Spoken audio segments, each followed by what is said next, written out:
I like to think what I do is I make a documentary in real time, and my kind of documentary mentor is Ken Burns, so I try to be kind of the Ken Burns for comics and give you a documentary in real time, and his are, 2 hours. Not that I've done 2 hours, but this is, I think, shorter, and trying to condense Steve Ditko's career, which was 7 decades? Yep. 8 even? 7. Okay, well, trying to condense a 7-decade career into a single lecture live is very, very difficult. So it's all about editing and what you choose to put in. So I look forward to you after the end, have a lively little Q&A and just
that Spider-Man costume created by Steve Ditko is the most creative costume ever created in the comic book universe. It's single-handedly responsible for why the films took off like they did because of their fidelity to Ditko's original.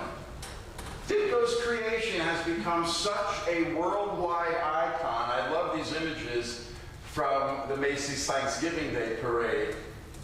But it's that design. It's those eyes. Steve Ditko, the graphic designer, designed the logo for Marvel Comics itself. Marvel, owned by Disney, it's as much of a signifier of Marvel as the Mickey Mouse ears are for Disney itself. Look at this image that's hanging up by Ditko in the great, beautiful exhibit over here. At the height of his popularity, Ditko walked away from his creation. It's like Jim Brown retiring to go do the movie The Dirty Dozen. Are you kidding me? Not only did he walk away from Spider-Man, but he also created Doctor Strange, who's now another mega million motion picture star. Of course, Doctor Strange's whole visual acuity comes from the great Steve Ditko, even though his hands, I mean, I could do a whole lecture, I think, just on the Ditko hands, but he also walked away from Doctor Strange as well. You know, I did a book, The Silver Age of Comic Book Art, which, of course, I'll have at my table tomorrow at the Ditko Con. Ditko is one of the 8 artists in my book that I focus on as being representative of the great masters of the human figure of our time. In the same way, art historians look back 500 years ago to the Renaissance masters of the figure like Michelangelo and Da Vinci and Raphael. So too do I believe art historians 500 years from now are going to look back at these men and their works, and I tried to attach I could find one quote from each one of them that best represented what they were about. Ditko's, I like drawing, the kind of drawing done for comics. You know, every artist gets a double-page spread introduction in which I tried to select a portrait, so to speak, of the character that best represents who they were as people. And we'll talk about that character and why it best represents Steve Ditko. But ghosted, which is a graphic design term, the image behind the text of my introduction is a piece of art that also best represents what they were about. And that would be, of course, his 2 most worldwide recognized creations, Spider-Man and Doctor Strange. That's a piece of fan art, right? But yes, that's why we will be talking tonight about what I call the strange worlds of the great, the legendary Steve Ditko. And we have to start, of course, with Spider-Man and how much Ditko himself was invested in the character himself.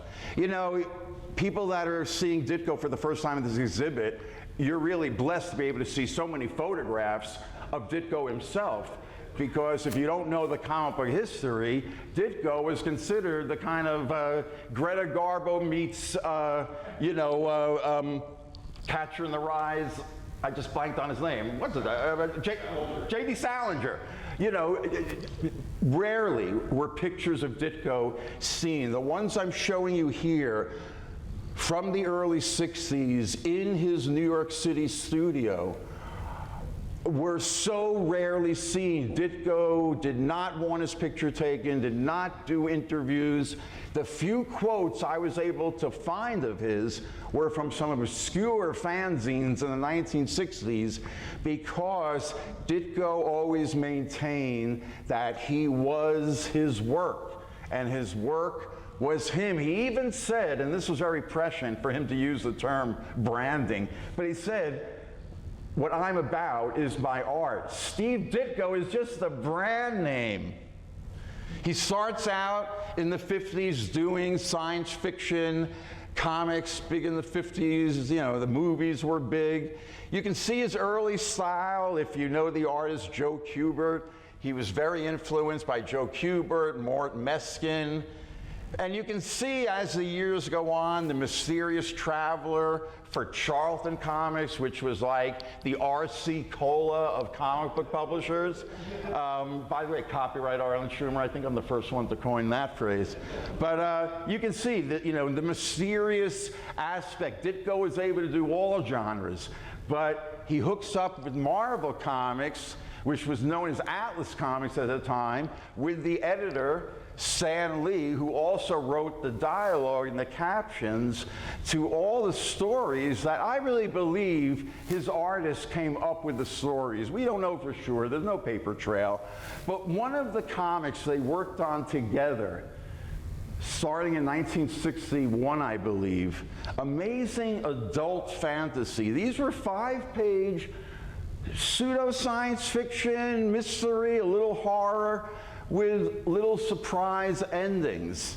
Amazing adult fantasy, short stories with surprise endings. 1961, yeah. It was Stan Lee and Steve Ditko doing knockoffs, basically, of the very popular Twilight Zone, which debuted in 1959. And when you look at some of the stories in that issue, I mean, The Last Man on Earth, all about The Last Man on Earth. Well, in 1959, I think the 8th episode to air is the famous Burgess Meredith, where he breaks his glasses, Last Man on Earth. You get this image from the great first season Twilight Zone episode, People Are Alike All Over, where an Earthman finds himself trapped in an alien zoo, and he's the Earth creature in his native habitat. Well, there's a Stan Lee, Steve Ditko amazing fantasy story all about the same basic thing. And these are all happening a couple of years after Twilight Zone. Remember the Great Mannequin episode with the immortal Anne Francis, one of my favorite, called The After Hours? Well, there's Ditko's. See, again, folks, I could do a whole, and I do a whole lecture on this, but when it says story by Stan Lee, it means he wrote the dialogue to the story that Steve Ditko drew out like a silent film on paper. And according to Stan Lee himself, he said, ew, it was like filling out a crossword puzzle. Imagine, you get 5 beautiful pages of Steve Ditko artwork, and all you got to do is follow the story and put in the word balloon. Not that there isn't an art to writing dialogue or captions, but I think, so every time you see a caption, know that Steve Ditko did more than just the art. I believe this is Ditko's story. In fact, if you look at some Twilight Zone photography, and I've done a whole book on the Twilight Zone, you can see that Ditko's art even was a sort of a comic book version of the Twilight Zone characters, the same everymen, the kind of ugly American, the average American that those Twilight Zone stories were built around. Like Ditko's story, Journey's End, that I got that great face for to make that comparison. I love this image, Frederick Fenton's future. And by the way, you know Stan Lee wrote the dialogue and the captions because he loved all that alliteration. Frederick Fenton. I don't think that was Ditko's idea for the characters' names. But this story is all about the guy that invents a time machine and he goes into the future or the past or whatever, and guess what? He forgot that his time machine needs electricity to work, and he's trapped either in the future or the past. And when you come in close on some of these great Ditko panels, maybe one of my favorite. I just did on Instagram a 10-day top 10 images of Ditko, and I tried to go in chronological order, and this was number 1 because, I mean, I could wax poetic on just the line work, the inking that was Ditko's, you know, stylistic touch. Stylized and realistic at the same time, but again, you can see the resemblance to these Twilight Zone characters. They were average people trapped in extraordinary situations. And in the same way the Twilight Zone director of photography made stylized high contrast images, so did Ditko in these incredible little mystery stories that he does at Marvel Comics in the early 60s that you can see harbingers of his superhero work to come. That character on the left look a little familiar. And how about the man in the sky? Yes, Tad Carter really is flying above the city, but that's not the only strange thing about him, because it's all about a young guy that gets superpowers. And at the end of the story, but we can do so much for mankind. We can lead humanity to a new golden era. Why can't they understand? Gee, he was a guy with superpowers that wasn't appreciated by his community. Sound familiar? Because in the... Uh-oh. What just happened? Did we lose power? Something, did the bulb blow? Bulb blow? Say that 5 times fast. Did the bulb blow? What did I tell you, folks? Tech will let you down every time.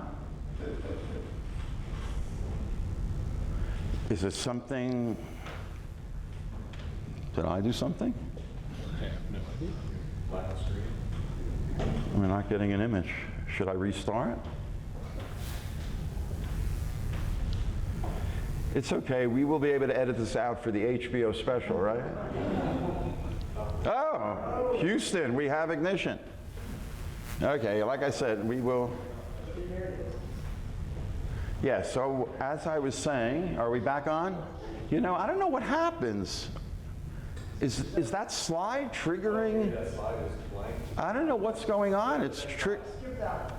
What? Skip that. Can you go to the next slide? Anything happen? There you go. There's a blank spot in your deck. Okay, I think I know what the problem is. I think I did too long of a zoom and it screws up the program. Well, basically I zoomed back from Peter Parker's close-up to the very first Spider-Man story to make the point that what Twilight Zone was about in those twist endings were irony. And therefore, you've got to look at the creation of Spider-Man as really a Twilight Zone superhero story. Without the Twilight Zone, I don't think Spider-Man ever would have happened. Now, once again, not to get on a jab, but of course, this man thinks that he came up with Spider-Man because of the pulp novels he supposedly read in the 30s that had a detective, very much like the Shadow, called the Spider. He also thought he created Spider-Man, I think, by seeing a spider on the wall, right? You like that story? Well, who are these guys? That's the great Jack Kirby, and that's his partner in the 1940s, starting. Jaime Joe Simon. He changed his name from Jaime to Joe. And there's their co-creation, Captain America.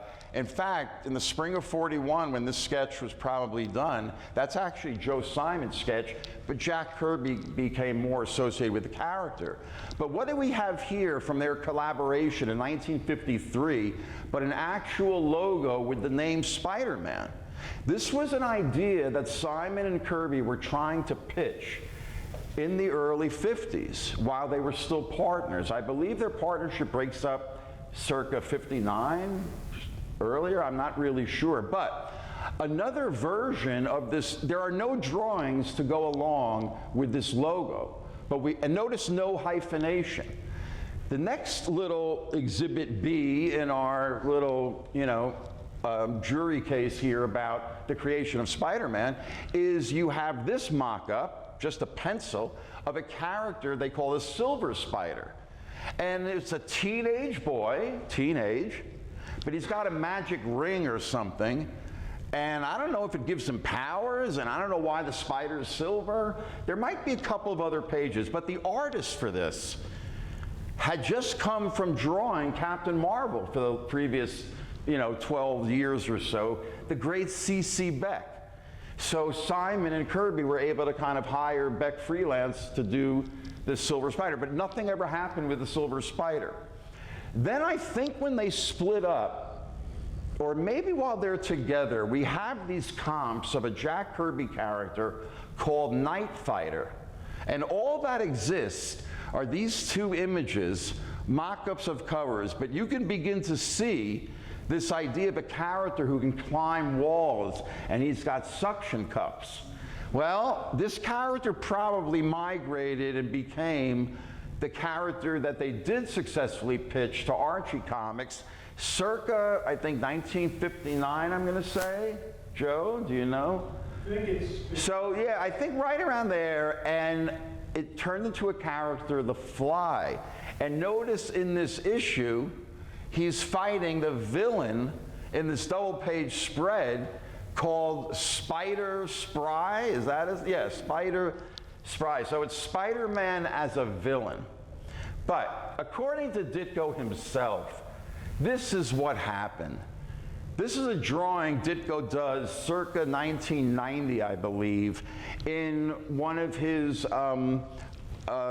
self-published publications, or maybe it was Robin Snyder's fanzine called The Comics. And look at the point Ditko's making here.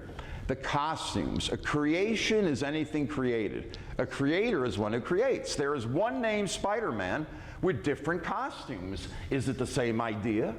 Does two different costumes mean two creators, two creations, or still only one creator and creation? In this issue, is it the case not of who created the idea of the name Spider-Man, but who created the published Spider-Man creation? Now notice he calls the middle character Kirby's Spider-Man, and he compares it to Captain America. Really, it should be compared to that character Night Fighter that I just showed you. What this proves from Ditko's point of view is that it isn't the official history, according to Stan Lee, of, well, I gave the character to Jack Kirby, but his figures were too Kirby, too heroic. I wanted the everyman. I wanted the teenager. So I decided to give the character to Steve Ditko, and man, did he do. That's the official history. What really happened is, yeah, Kirby did draw the first bunch of pages of probably the first Spider-Man story. None of them exist. They've never been published. But according to Ditko, he said this in interviews, that Lee showed him the first couple of Kirby Spider-Man pages, and what did Ditko, who knows his comic history, immediately say? He said, that looks like the Fly. You're going to get legal trouble if you publish this. Now, there had already been legal precedents. Superman, DC sued Captain Marvel, and Will Eisner was sued, and so there were histories of infringement. And that put the fear probably more into Martin Goodman, the publisher, Stan Lee's cousin. No nepotism there. But, you know, and that's what I think happened, is that, so what did Lee do? He says, you know what, Steve, then you draw it. Because Ditko's style is a complete 180 away from the Kirby heroic style. So what do we have here? Exhibit D. We have Amazing Fantasy 15, the first appearance of Spider-Man. This is a rejected cover. Now, all we know from the published history is that Stan Lee thought it wasn't heroic enough. So think about it. Out of one corner of his mouth, he says, I gave it to Ditko because Kirby's thing was too heroic, but I'm going to reject Ditko's cover, the guy that drew the whole story, and I'm going to reject it because it's not heroic enough, and I'm going to get Jack Kirby, our main man, who's done all the covers of our great Marvel new superheroes since a year before, 1961, with the Fantastic Four. That's why you get this cover, penciled by Jack Kirby in a phoned-in pose. I mean, I love Kirby, but to me, this is, I think, a phoned-in cover at the 11th hour. People love it because it's the first Spider-Man. But, I mean, you know, it's a standard Kirby. And it, again, that's Spider-Man by Steve Ditko. That's Kirby's character with Ditko's costume.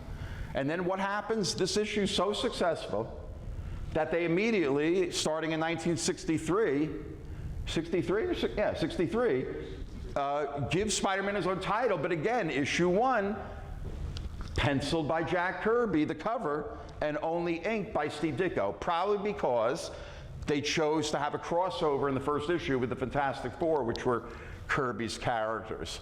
So once again, let's take a look at how much Steve Ditko invested in this character, Spider-Man, starting with his sort of alter ego as Peter Parker himself. You know, there used to be a website, I don't think it's around anymore, Dial B for Blog, I think he took it down. But man, there was a website that went into the whole biography of Ditko growing up in Johnstown, and how much of those early Spider-Man stories, characters like Flash Thompson, the high school bully, was a character Ditko knew in high school. Am I quoting that correctly? Yeah. You don't even know? Okay, but the point is what made Peter Parker successful is that he had elements of Superman himself. He was as much of a, quote, nerd, even though in 1962 they weren't using the term nerd, but he was as much of a mild-mannered teenager as Clark Kent was mild-mannered. At the same time, over at DC Comics, the established competition, the kind of Cadillac of comics, all of their heroes, like Clark Kent, were over 30. They weren't teenagers. That's the key to, well, I would say it's half the key to Spider-Man's success, because the other half is this costume. And not only the costume, but the way Ditko worked out and designed the costume to be this functional outfit with things that we take for granted today, because in the movies all characters have special costumes and things, but for Ditko to work this stuff out and draw it almost diagrammatically. I mean, look at the way he describes to the reader how exactly the web shooter works. Now, I guarantee you, everybody in my age group, when we read this stuff coming out, this blew our minds, because nobody ever showed the inner workings of how, you know, superheroes work. We ate this stuff up. This is why we love Steve Ditko, because he took the time and made the effort to show us the kind of story behind why comics were so much fun. He gave it a grounding in a reality that, you know, yeah, Batman had his bat signal, so I guess Ditko knocked off the bat signal, right, for the spider signal. But what made more unique than the spider signal was Spider Sense, because it was also a beautiful graphic delineation of extrasensory perception. And to visualize that in the novel way Ditko did, which is why I blow it up almost like a Roy Lichtenstein, because you don't need to repaint the panel like Lichtenstein did. You just need to show the actual panel the size of Lichtenstein. I'm pronouncing it right. More unique than even Spider-Sense was the split face, which, believe it or not, was Ditko's response to editor Lee wanting more of Spider-Man and less of Peter Parker in the early issues. And if you've read Spider-Man, you know it's all about Peter Parker and his life and how Spider-Man relates to that life. So what did Ditko do, the great professional, wanting to satisfy his employer? Okay, I'll give you more Spider-Man. I'll split his face down the middle. And again, it was novel, it was graphic, it was cool looking, and we loved it.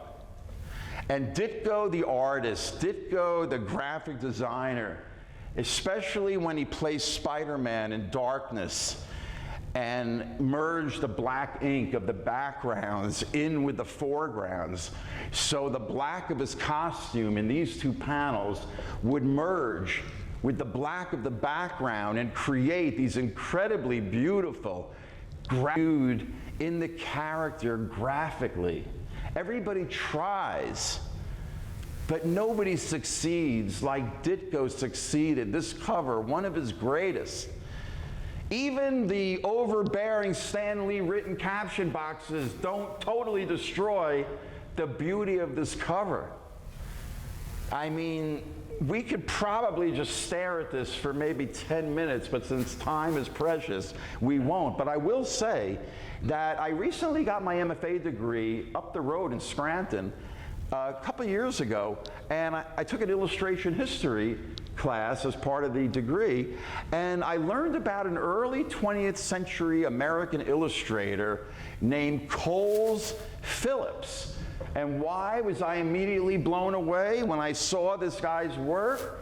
Because whether Ditko was aware of this guy, but his whole stylistic shtick was merging the foreground with the background to create these beautiful, beautiful graphic form, counterform, as we say in art school.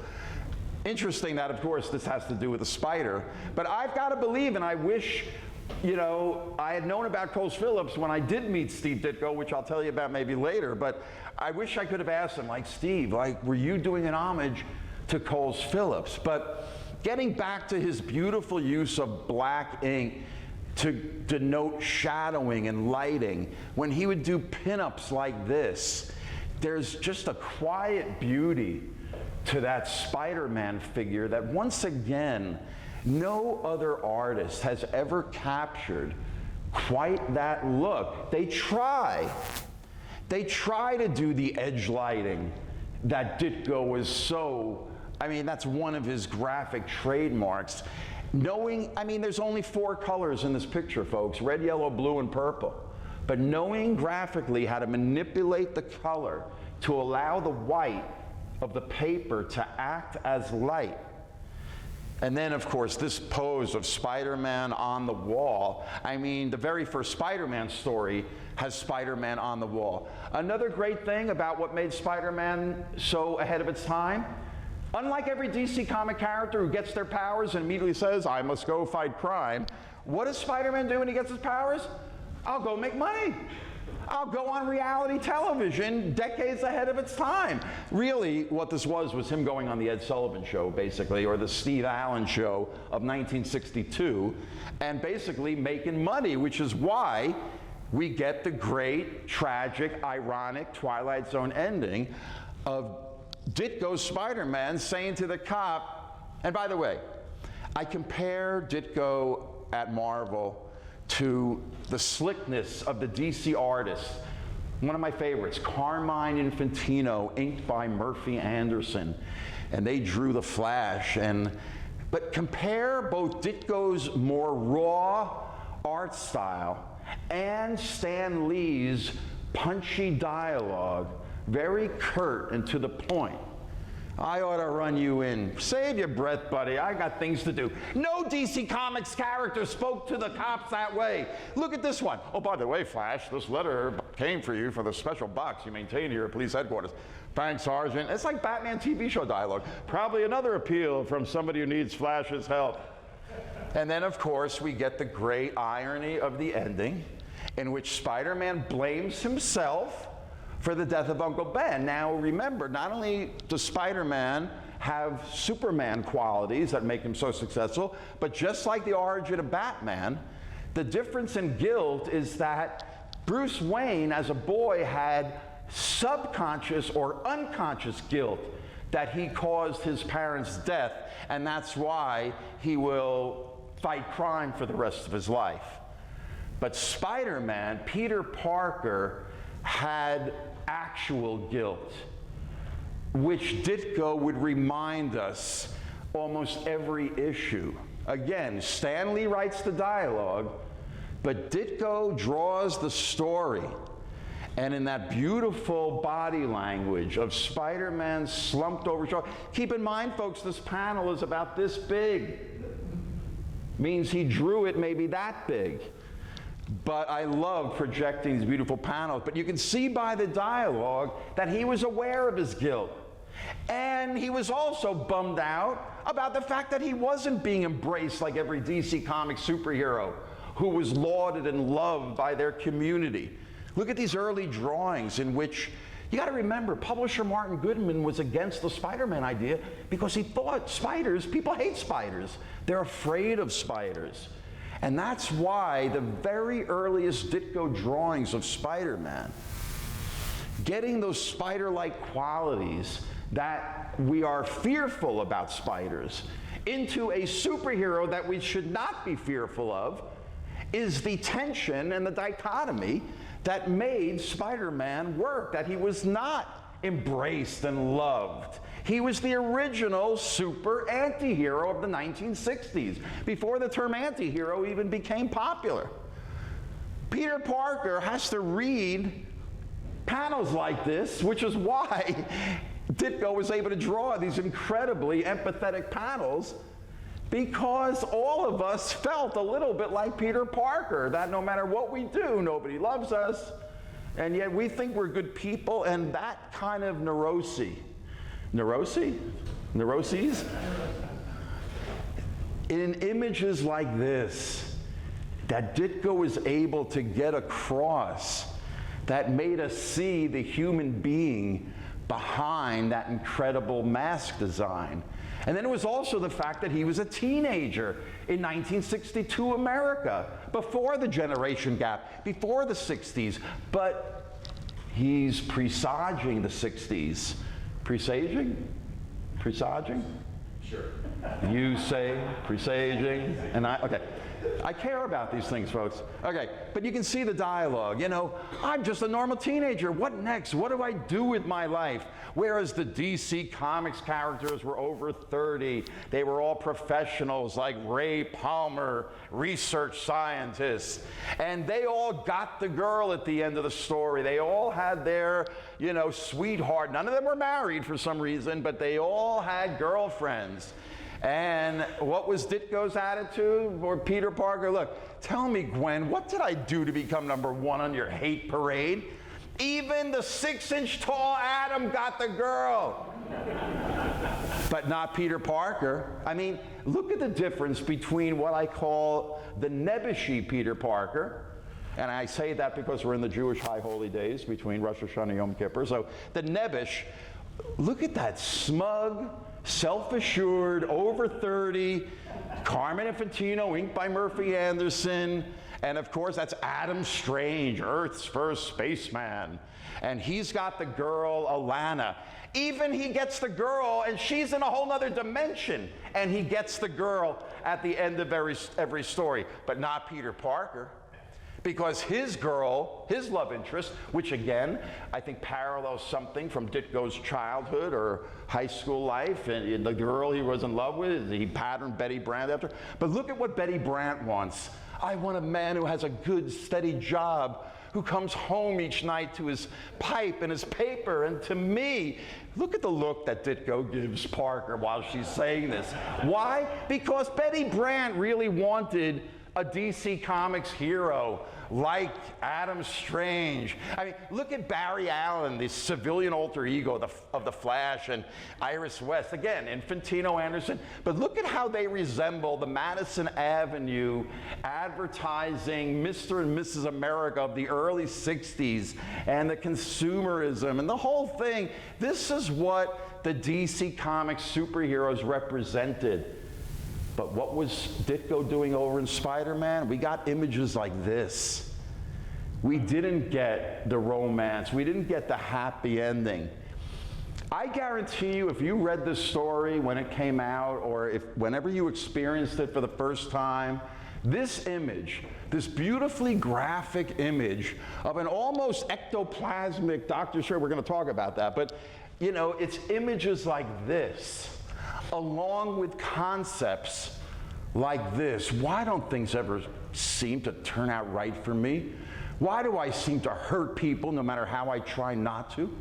Is this the price I must always pay for being Spider-Man?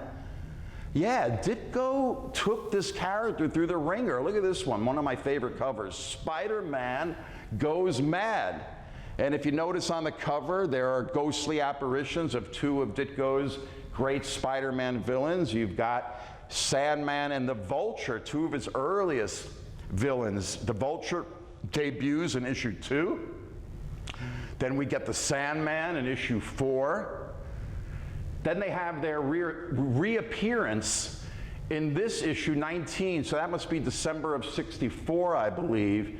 And of course, this great pose is the pose that Ditko actually redrew from this great interior panel.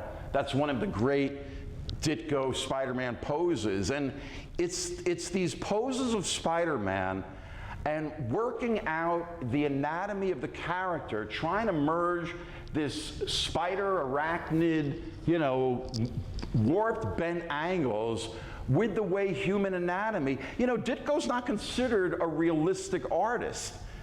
And yet there's a certain realism to the warping of Spider-Man's anatomy that makes it work. It's not just an artist doing crazy, you know, bending figures.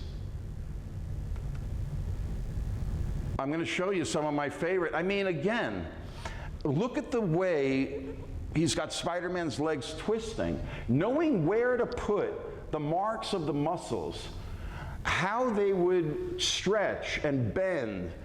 I mean, there's a concept in art, I think from the Italian contrapposto, where you have angles of the body, the way the legs bend and then the way the ankles come across. Ditko, every Spider-Man panel was a primer on that. So there's both a fantastical aspect of Spider-Man's anatomy, yet there's also a realism that Ditko's not given credit for. I mean, just look at this figure. There's no photo reference for figures like this, folks. You got to know how to draw the body and imagine it in these positions, but that's what made Spider-Man work. And then, of course, when he would cling to the buildings like a real spider, these are the definitive poses. Now, while Spider-Man's clinging to the building, let me just take a little detour to enlighten you all to the fact that most Marvel comic book fans don't know that not only did Ditko create Spider-Man and Doctor Strange, and among others, but yes, Ditko also designed the red and yellow suited Iron Man.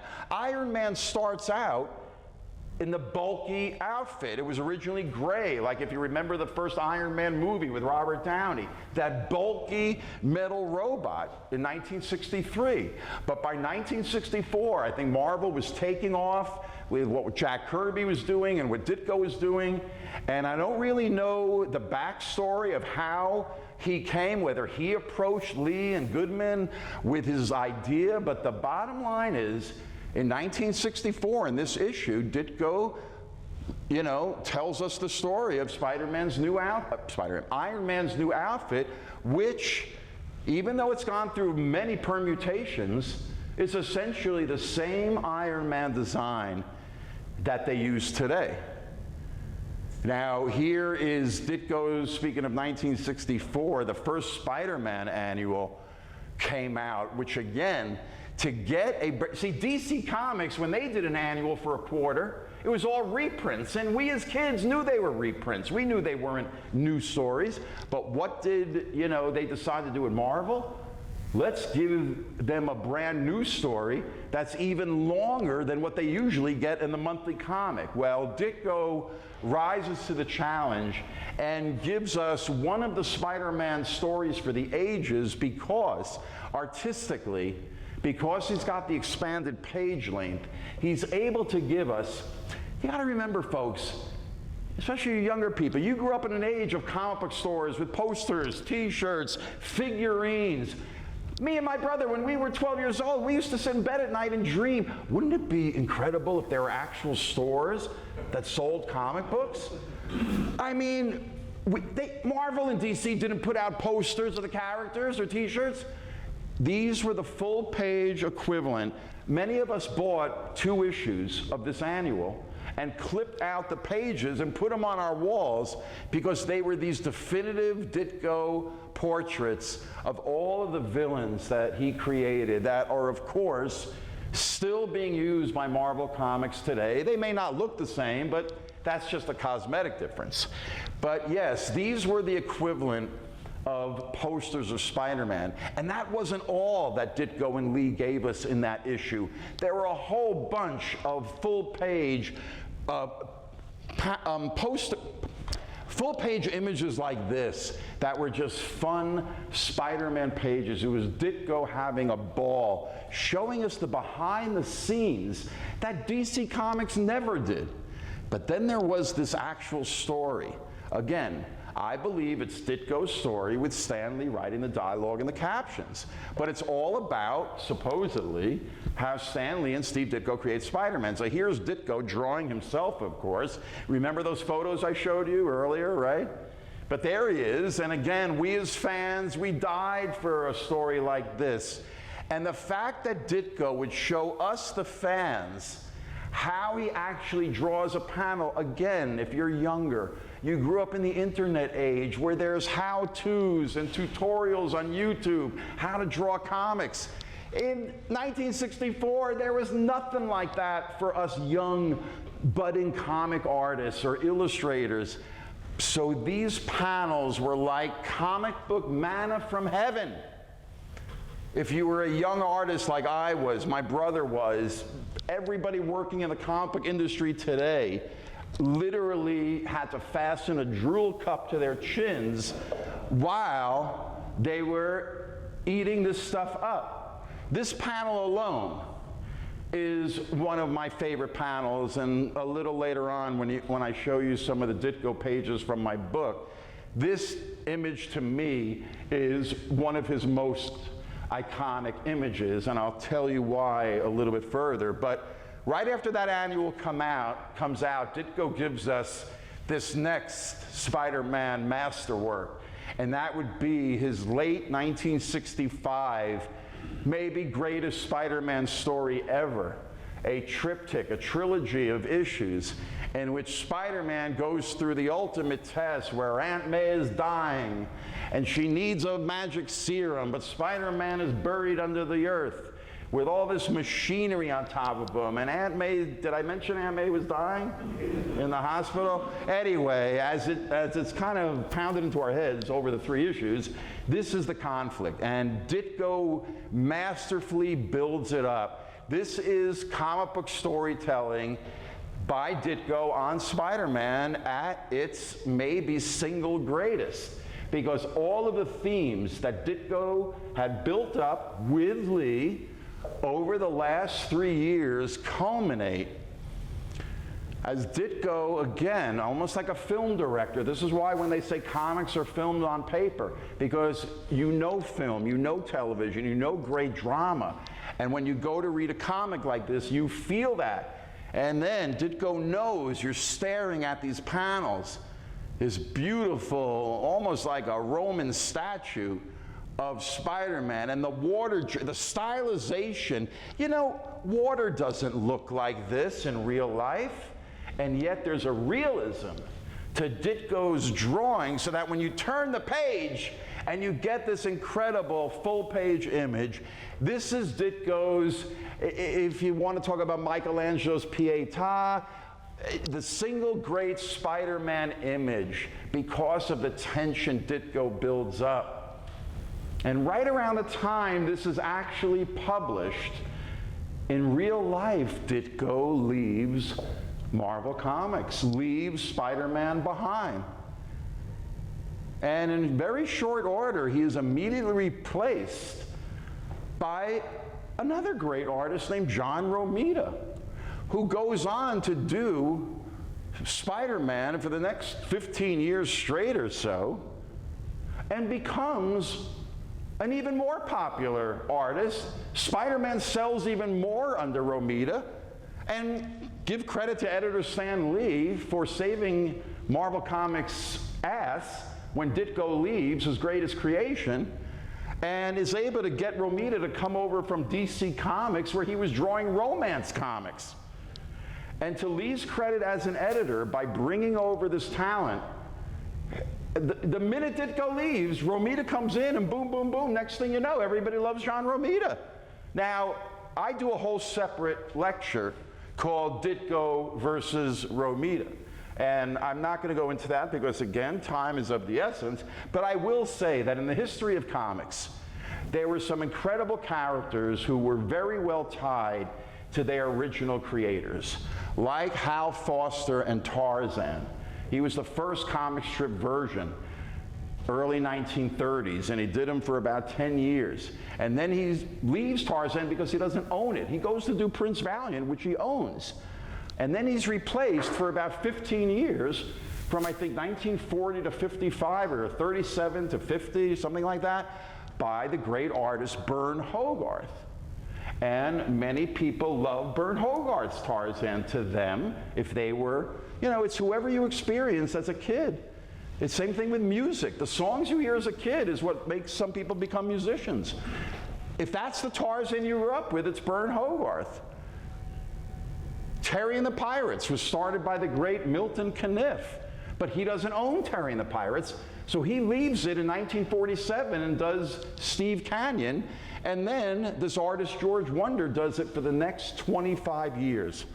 In comic books, in the early 60s, the great Joe Kubert, so identified with Hawkman because he was drawing Hawkman going back to the 1940s when he was a teenager.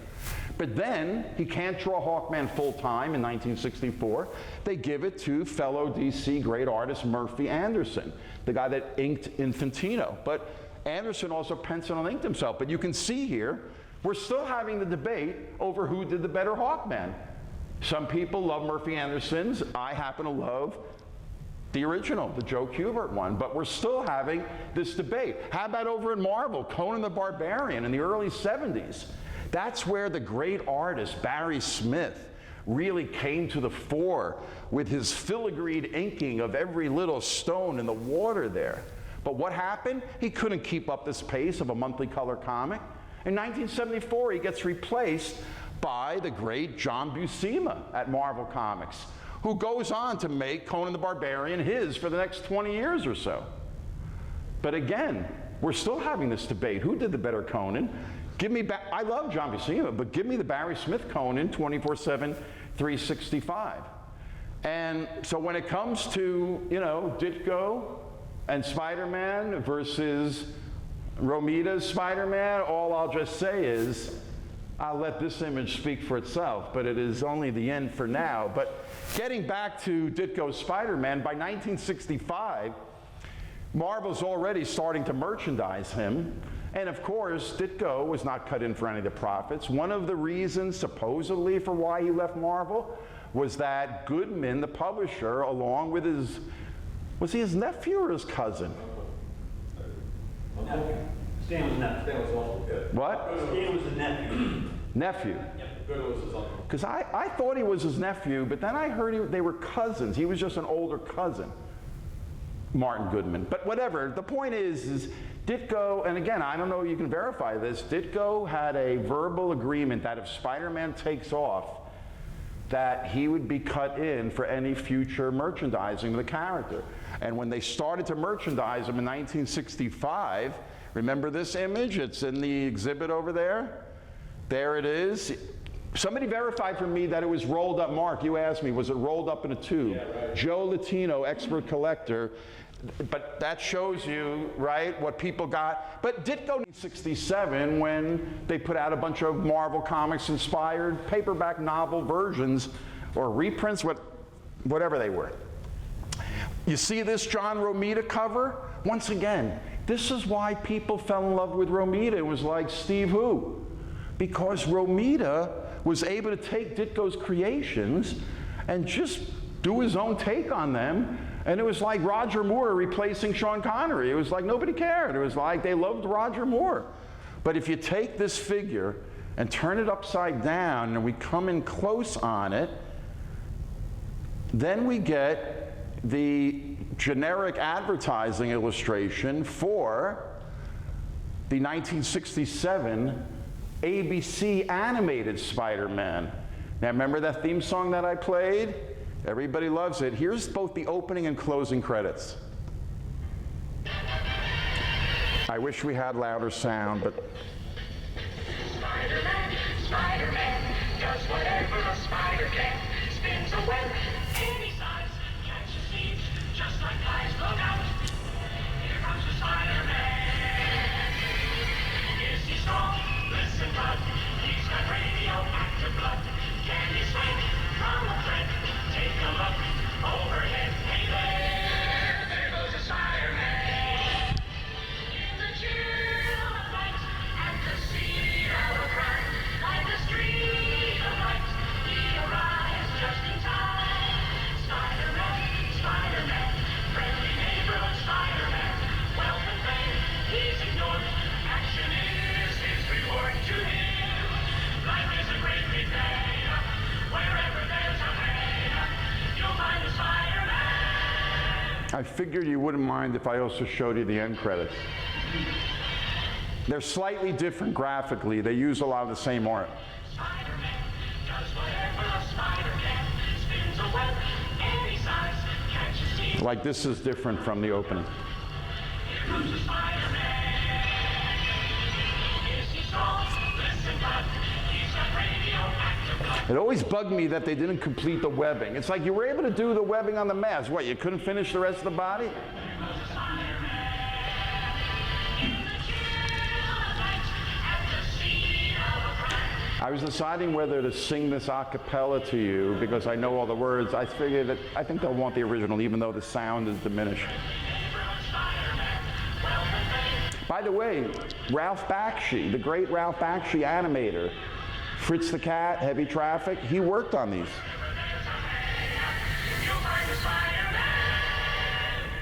You can tell that they used some of the actual Ditko artwork in those recurring generic Spider-Man scenes that I showed you.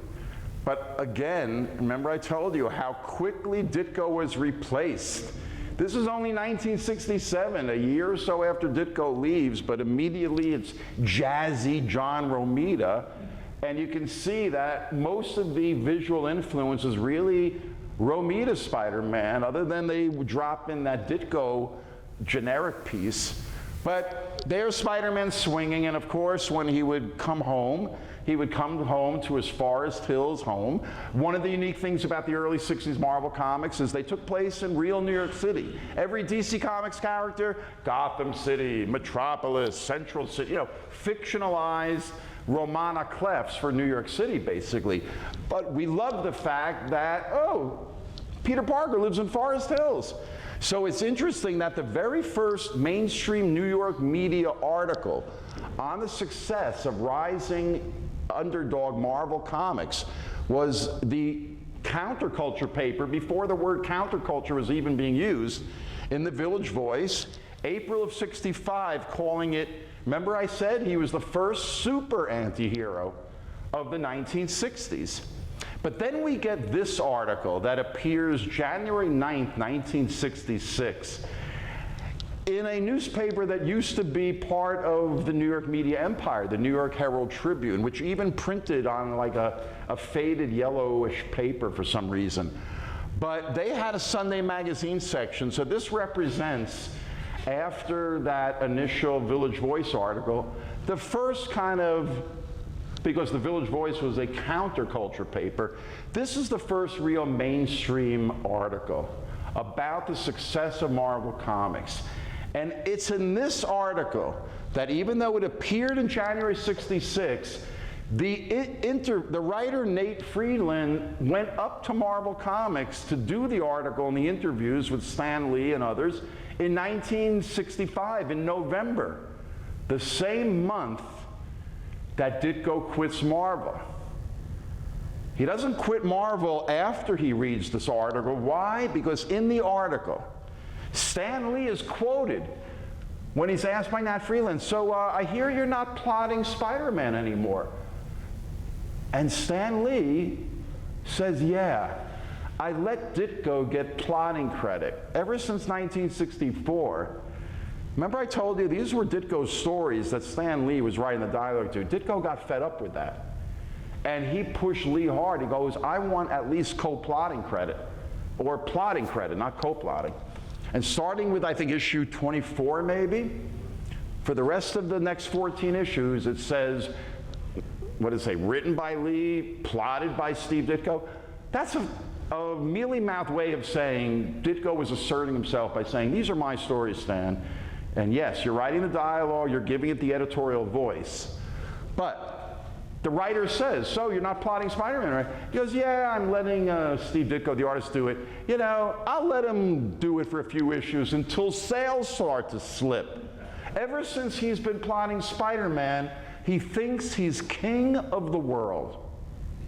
Now, if any of you are professionals, you know in business, if you badmouth an associate, not a competitor, if you badmouth somebody in your own company, in public, in print, you would be fired immediately.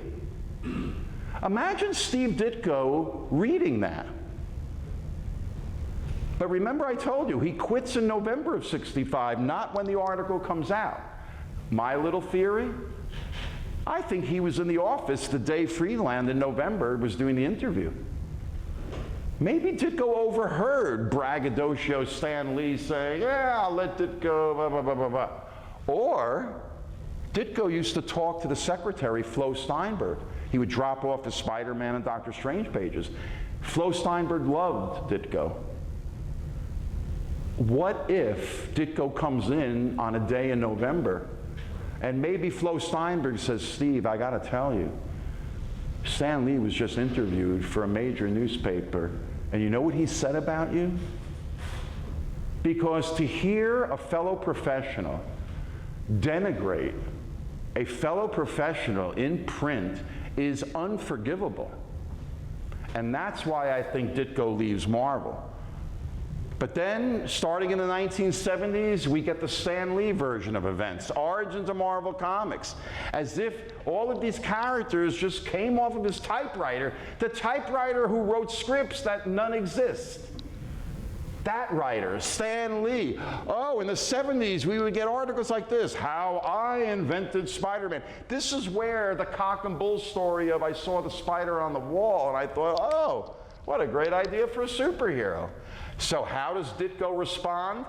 In 1999, in one of his, self-published or the Robin Snyder Thing comics, look, on what factual grounds do some people talk, write, and claim that Spider-Man is a one-man creation?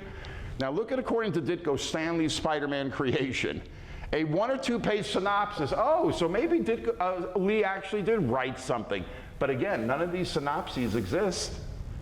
But okay, Ditko's saying maybe Stan Lee did write something up. But a synopsis is like a screenplay. It's words on paper. Until a director figures out how to turn that into a movie, you don't have a movie. Until an artist figures out how to take a 1 or 2 page synopsis, as Ditko says, look, dialogue must then be added working from the artist's rough panel script. That's what Ditko considered every story that he ever drew. Remember, like a silent movie on paper, rough panel script. And then look at Steve Ditko's Spider-Man creation. In other words, everything you know about Spider-Man is the creation of Steve Ditko. Is Marvel's Spider-Man comic book character a one-man creation or a co-creation? He's willing to give Lee his co-creator credit. But look at this great letter to the editor of Newsweek. Written by Ditko. Read the eulogy of Batman's Bob Kane by Stan Lee, whom you describe as creator of Spider-Man. Spider-Man's existence needed a visual, concrete identity. It was a collaboration. Writer, editor Stan Lee, and artist Steve Ditko as co-creators. As long as Ditko was alive, Stan Lee knew Ditko would never let him get away with anything. Newsweek printed this letter. How great was that?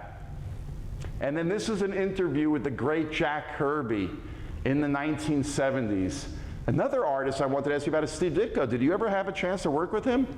I've never worked with Steve Ditko. Odd for him to say when he says I never worked with him, because we know that Ditko inked a lot of his work. But maybe Kirby's defining a more personal relationship. He's kind of a shy fellow, and I saw him very rarely. He's very likable and very intelligent, and I'm a real admirer of his work. He's a very creative man. Actually, Steve created Spider-Man, and he got him to roll, and the thing caught on because of what he did. And that's the words of the great Jack Kirby, who almost single-handedly, with Ditko, creates the entire Marvel Comics universe. Again, with Stan Lee as editor and writer of dialogue, and yeah, blah, blah, blah, blah, blah. You've heard the whole bullshit. Okay, so here's the first Fantastic Four, 1961, which kicks off the Marvel universe. And it turns out, from their early research, the most popular of the four was kind of a tie between the Thing, but they decided to give the Human Torch his own title. When was the first issue? 62? 63? It had to be 62. No. When was the first issue of... No, but he becomes the Human Torch is before 110. Right. But why am I showing you issue 110? 101. Why is issue 110? I think he starts in Strange Tales with 101, maybe? 101. 101, but if FF comes out in November of 61, how soon is the Human Torch given? Within a year. The first appearance of Doctor Strange, and that would be 1963. Yeah, but you're jumping ahead of my presentation, Joe. What I'm going to say is, in that issue, we have a tall, stately figure walking through the streets of the city. Now, remember this character that I showed you from one of those amazing adult fantasy? Or how about maybe Ingmar Bergman's, oops, I jumped ahead there. Let's study this a little bit. Yeah, remember this character from a couple years before? And then I really believe that the 1962 famous film, The Seven Seals, Seven Seals? Seven Seals? By Ingmar Bergman, with the character Max von Sydow plays, or no, Max von Sydow is the knight. I forget who plays the Angel of Death there, but there's a bit of a Doctor Strange feeling in him. But yes, we get the debut of Ditko's other great creation at Marvel, Master of Black Magic, he's called in this very first story. He proves to be very popular. Ditko brought him to Stan Lee. It's a total Ditko creation. And 5 issues later, in issue 115, Ditko and Lee give us the origin of Doctor Strange, which, if you've seen the movies, you know that he was a washed-up surgeon because he lost the use of his hands in a car accident. So, to try to seek a cure and get wisdom, because it basically broke him, he ends up in the Himalayas, and he gets enlightenment from the Ancient One, and becomes basically Doctor Strange, and somehow ends up with this very Asian-looking visage. Now, we Ditko fans, we've always looked at Doctor Strange. Okay, there's a little Ronald Coleman, if you know the famous movie, Shangri-La. What was the title of that movie? Lost Horizons. Lost Horizons, Shangri-La. You can see a little with especially that pencil-thin mustache. You can see that in Doctor Strange. I also see a lot of David Niven. in Doctor Strange. Especially, look at this splash page close-up from 1965, a couple of years after Doctor Strange debuts. But I think we can all agree that the film Doctor Strange with Benedict Cumberbatch is a pretty good visualization of Ditko's character. Even if it's not exact, it has the spirit. We were especially happy when we saw that they kept the famous Doctor Strange window shown here in his Greenwich Village mansion, which I think Marvel fans are still hunting Greenwich Village to find. But, you know, recently, I should have shown a picture. Somebody found an old synagogue down in Manhattan somewhere that has a strong resemblance. But it's, forget about the building, it's really that window and the uniqueness of it. And where did Ditko get it from? Did he just come up with that? Well, in the history of comics, you've got in the 1940s, you've got Will Eisner's character, the Spirit, who made believe he was dead so the underworld would think he was dead, but he lived under the cemetery with this odd-looking window that Eisner gave him. But it's not quite that Japanese pagoda design. But then you get the first James Bond film, Dr. No, released in England in fall of '62, but not in America until the spring of '63. Now, I don't know exactly when the first Doctor Strange story appeared month-wise, but I think there's a little bit of that Dr. No window in Ditko's Doctor Strange. But more salient and more important about Doctor Strange is, and really shows you the greatness of comic books in the 1960s, they were years ahead of what the rest of American pop culture was doing. If you were watching television in 1965, you got Western medicine via Ben Casey and his aged mentor, what was it, Dr. Gillespie or something? I forget the name of the old guy on Ben Casey. But if you were reading Marvel Comics at the same exact time, you got this. You got Eastern mysticism and mind melding, and you got these incredible stylized graphics of spells and incantations that were so unique to Ditko. Nobody had ever shown us in any graphic form these ectoplasmic, otherworldly dimensions that Doctor Strange would travel in. And these surreal landscapes, they weren't like the traditional surrealism of Salvador Dali and other surrealists. They were surrealist landscapes that we had never seen before, that Ditko just drew out of his imagination. These, you can't find in the history of surrealism any real analogs to what Ditko is doing. These kind of drippy, gooey, however you want to describe, spider-like even, other dimensions, I can only compare to one other artist also working out of New York City at the same time. Not a man, but a woman that I only recently found out by watching an American Masters special on PBS, that she's one of the most famous artists of the 60s that I've never even heard of. Eva Hesse died in 1970 at the age of 36 from a brain tumor. But in the 60s, she started out as an abstract painter, like every artist in New York City in the early 60s. But she soon evolved over the course of the decade to become a three-dimensional sculptor. And she became known for using materials like latex, introducing industrial materials into art. But when I saw these images, she's working in Manhattan, maybe a few blocks away from where Steve Ditko's working. And to me, they're both doing these kind of surrealist, bizarre images that, again, the doorway, also the kind of stairway. Look at Ditko's early 60s works, and even in the 1950s, that he was experimenting with these surrealist ideas of doorways to other dimensions. All the things that we take for granted because of the success of Doctor Strange, Ditko was doing in his early works, many of which are posted in this beautiful exhibition. But we all love Ditko's work, and these early 60s, late 50s mystery science fiction stories are just pure Ditko. Again, dialogue by Stan Lee or whatever. But you can see how all of these visual graphic concepts Ditko would later use to perfection in Doctor Strange. We had never seen portals. Graphically, to go from a complete image to just total white space is a graphic way of signaling to the reader we're changing dimensions. I mean, I'll make it a little sharper there, but once again, the precedents were all there in his early works, crossing dimensions. Remember Frederick Fenton's Future? And the way he steps, you know Rick and Morty, that animated show with the portal gun?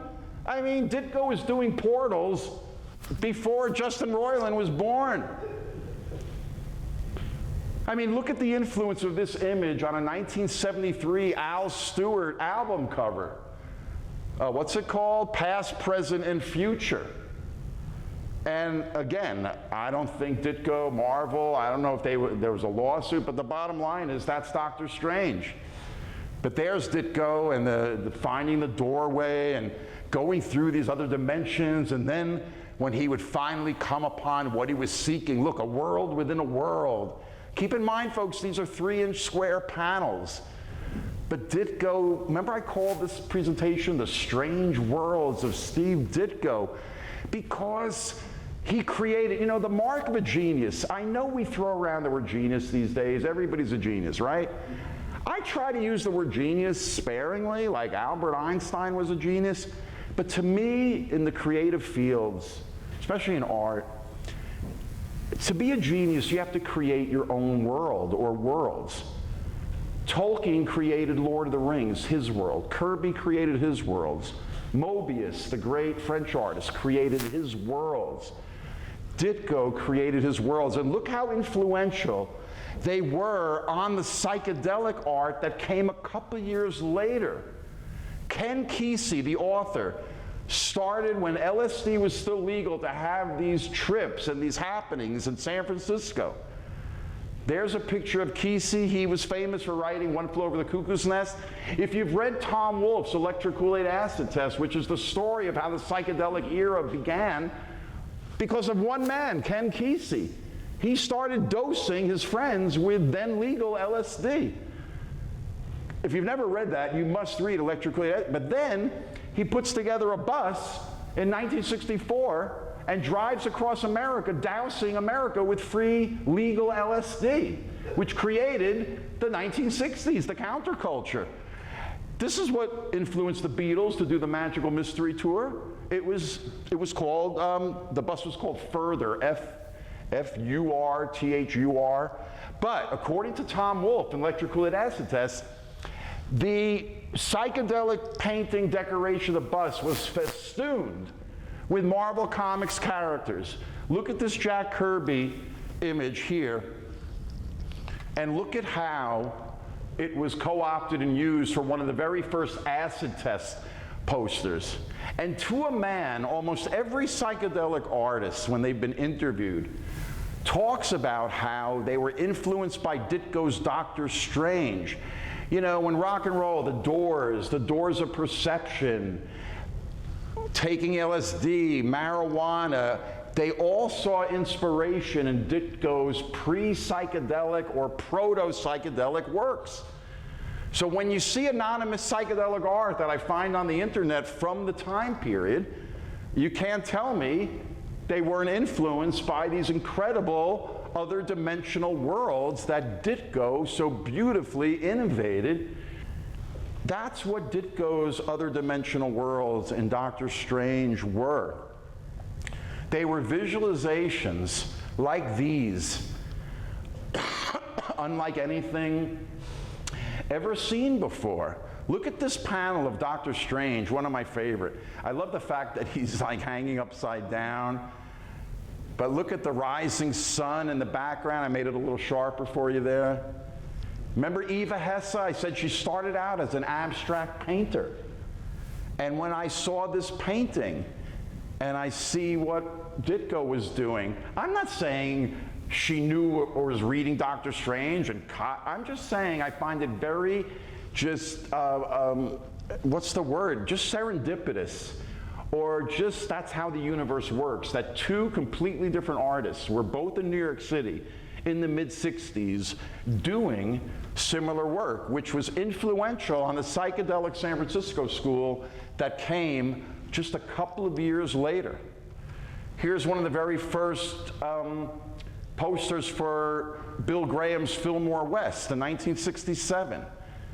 Now, that's not actually a Ditko Dr. Strange, that's actually taken from this Jack Kirby drawn corner box, the branding that Marvel did in the upper left corner of their comics. But this is actual Steve Ditko Dr. Strange at the peak of Ditko's powers in 1965. And look at this close-up in the bottom left panel. And I love dissolves. Look at this image from a 1967 psychedelic poster for the San Francisco band Quicksilver Messenger Service. So keeping in the chronologically, we're in 1965. What does Ditko do to top the machinery?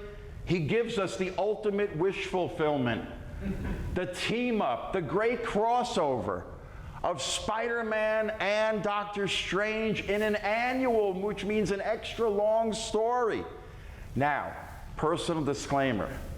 Here's the cover to that issue.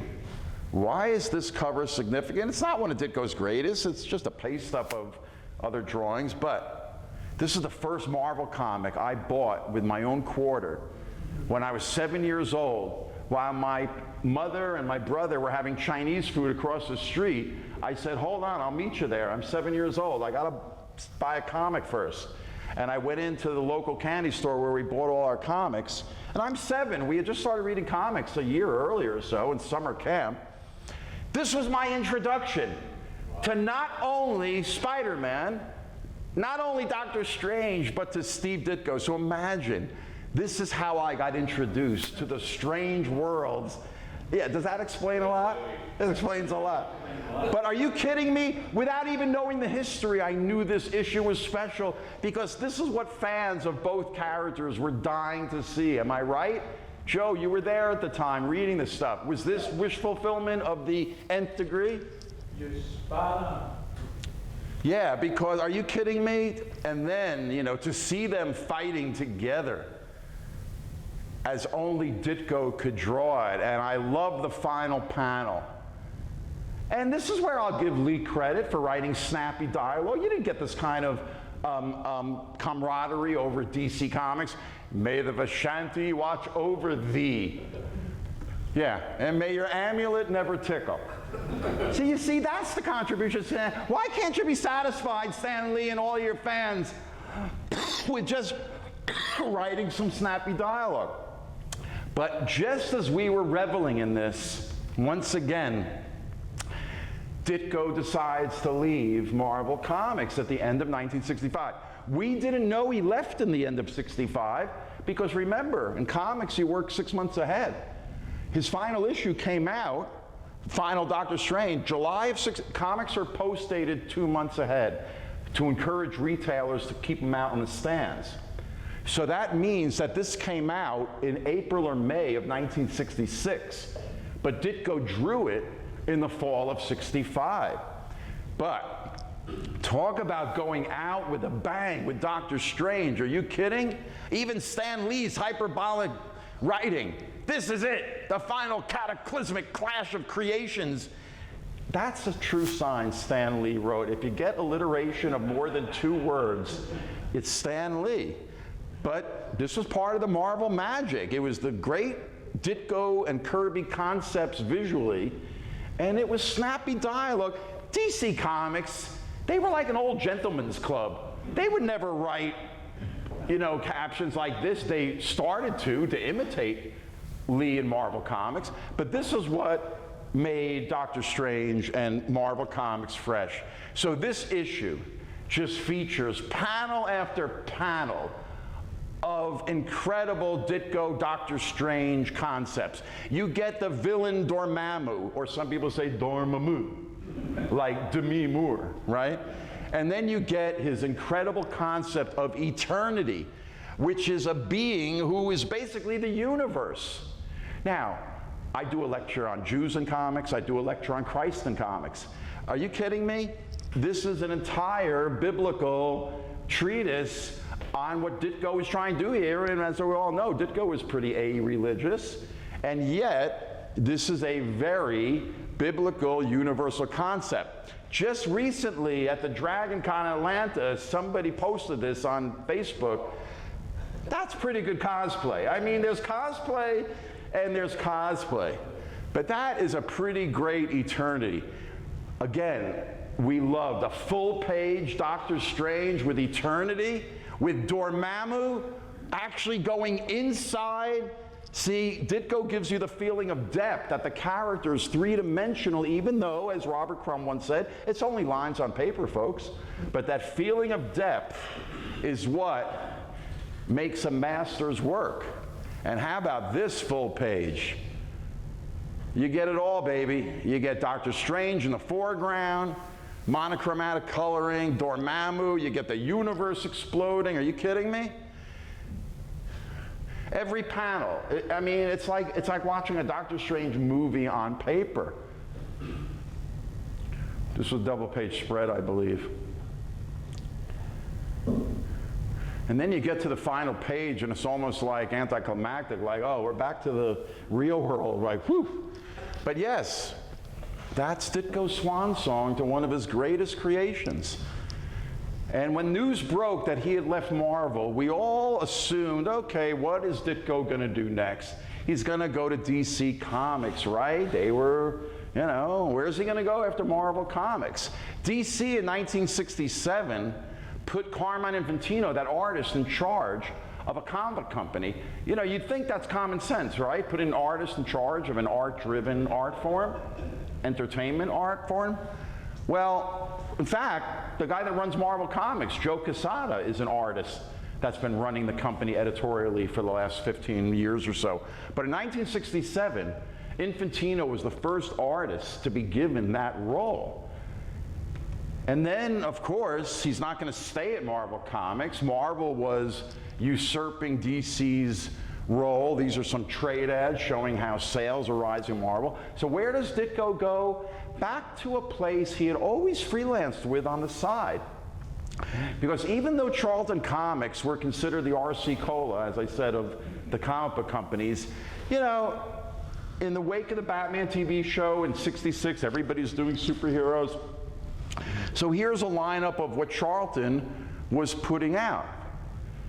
And what do we see down below? Is that Ditko and Captain Atom? Now, Captain Atom, remember I said Ditko was always freelancing even when he was at Marvel. So Captain Atom is a superhero, science fiction base, that Ditko introduces at Charlton back in 1961, the same year that Kirby creates the Fantastic Four over at Marvel.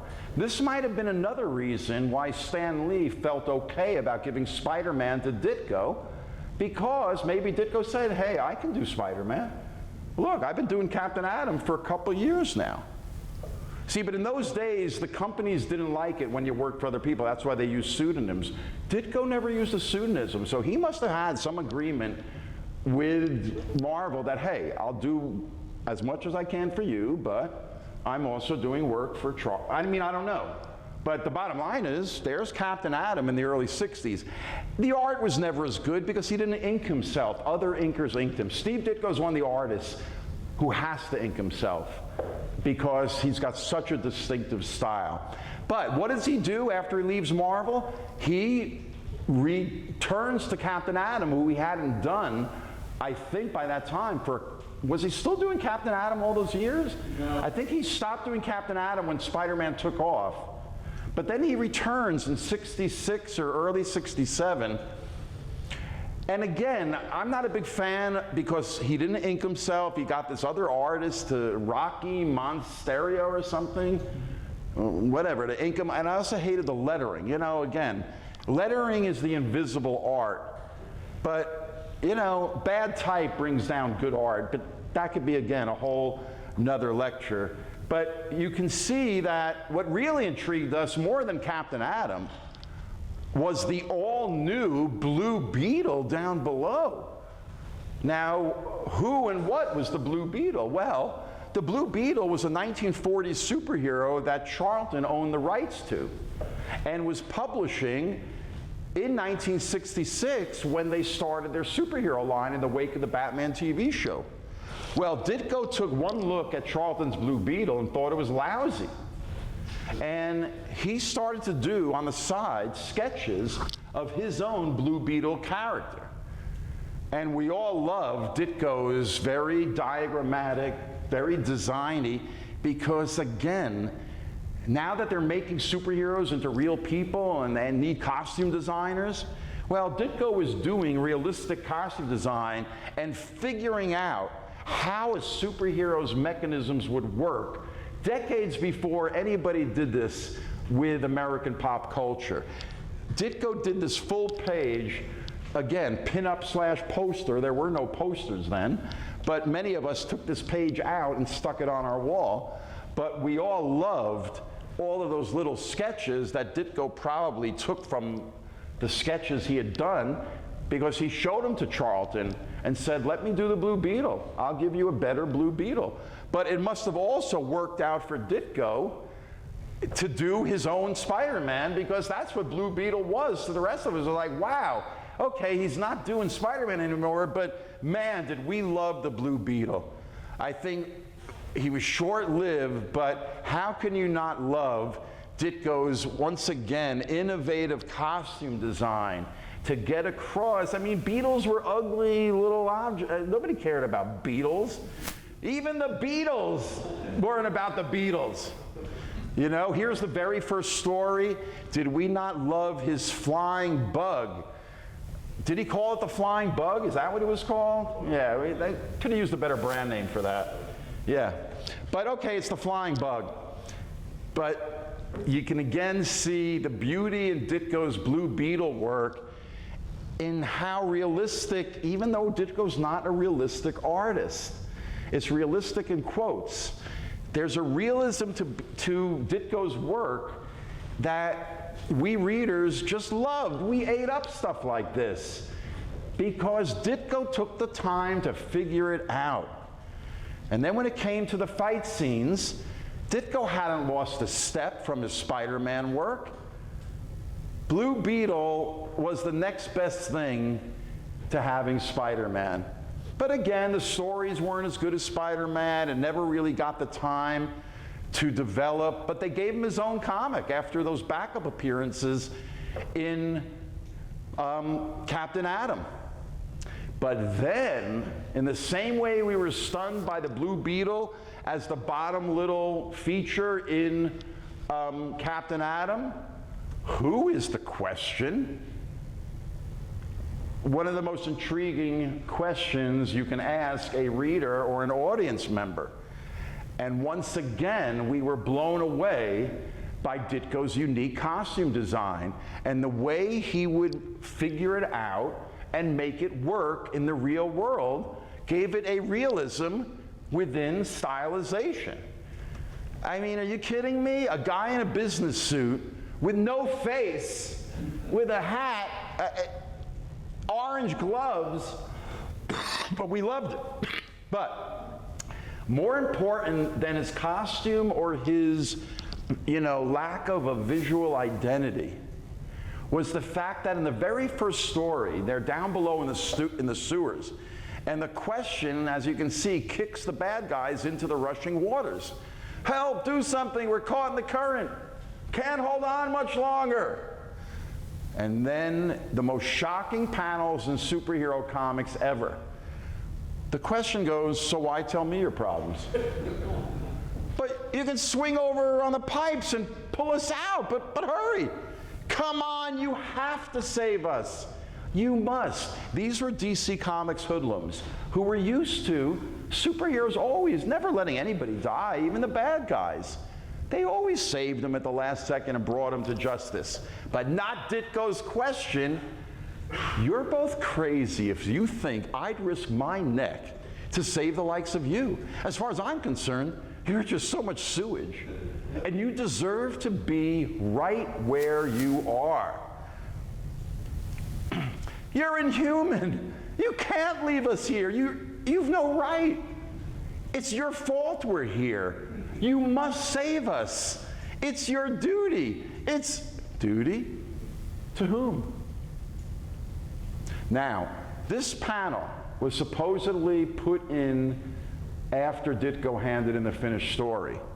I sure don't wish those two any luck, but they just might survive their trip to the river. I'd better call Captain Lash so we can pick them up either way. I think this is classic editorial interference that, hey, you can't kill the bad guy, Steve. We got to put in a disclaimer. I bet you the real dialogue was, smell you later. But yes, we love the question, we love the design, we love the look. What's important about the question and his attitude toward criminals and the idea of a vigilante allowing bad guys to die 4 years before the first Dirty Harry movie. Dirty Harry, the first American pop culture vigilante who takes the law into his own hands, which influenced the creation of the British character in 1977, Judge Dredd, who's basically Dirty Harry done by the British wit, as only they can do it. And then, of course, you have Watchmen, created by writer Alan Moore, when he originally thought he could do the question because DC Comics got ownership of the question from Charlton. But no, he went off and did the Watchmen instead, and Rorschach is basically the question. So DC Comics, in the wake of Watchmen, brought back the question. Other creators, Denny O'Neil, Dennis Cowan, they made the movie in 2009 with Rorschach. And I think on one of the DC TV shows, Legends of the Universe maybe, they brought the question back. I don't know where I got this off the internet, but I think this is from one of the DC television shows. It's probably that Legends of the Universe, which I never watched. But, I mean, look at how far we've come.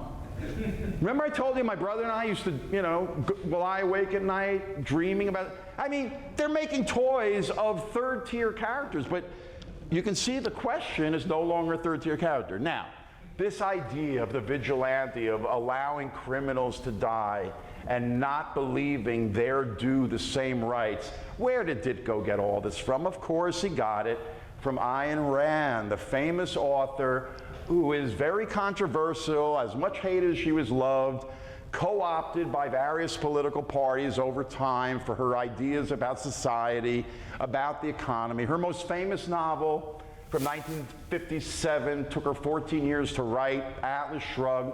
She even said, if you only want to read one book of mine to know what I'm about, you read Atlas Shrugged. She was so influential that an entire institute was created based on her concept. My philosophy, in essence, is the concept of man as a heroic being with his own happiness as the moral purpose of his life, not other people's happiness, with productive achievement as his noblest activity, and reason as his only absolute. And you can see why it seems like Steve Ditko was so drawn to her philosophy, is that when you look at the images Ditko starts to create after he leaves Marvel, they're all these Ayn Rand influenced images about the very things she stood for in that statement that you can see in this incredible full-page image by Ditko. They're the same exact things. And this would begin a process of Ditko's for the rest of his life. These black and white comics that would talk about very black and white political, social, and moral concepts. He called it the avenging world. And again, that graphic innovation of Ditko's, making the world a character with a bandage on his head, these incredibly intense images of good and evil. There's no gray in Ditko's world or in Ayn Rand's world. You can see at the end of the Blue Beetle's run, He's got the Blue Beetle facing off against the destroyer of heroes, which is his kind of statement about modern art, which he felt was very anti-figure. This is when abstract art was still king in New York City. And look at this final issue in this house ad that never appeared. But remember that great Spider-Man cover I showed you? How Ditko would use the negative space of the characters? That's what I love about that Blue Beetle.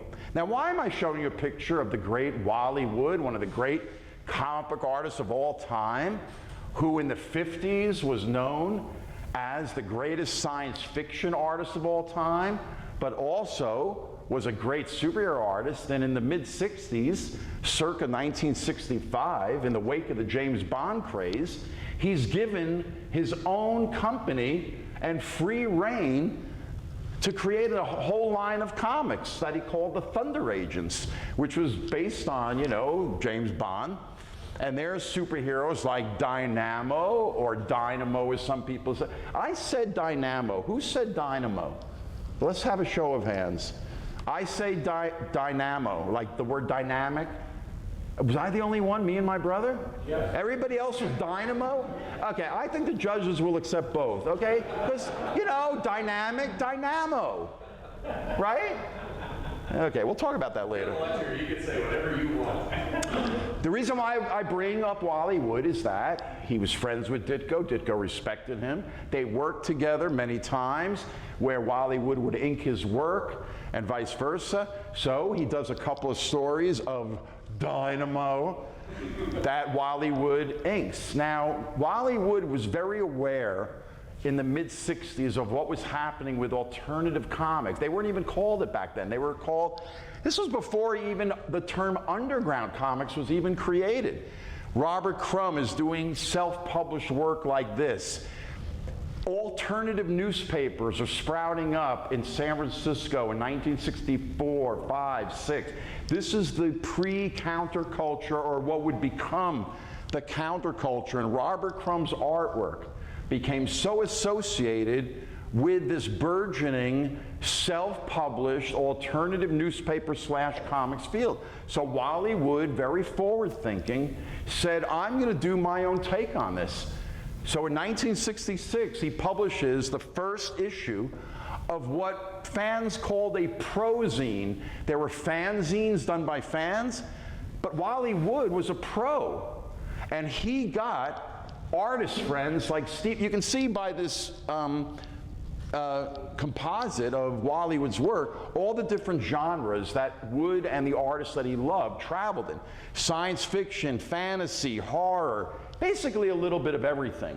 And what did Ditko contribute to the third issue in 1967? All of this, but just this first one, because it's a debut of this character that his art's hanging up all around this exhibit. Fools will tell you that there can be no honest person, that there are no blacks or whites, that everyone is gray.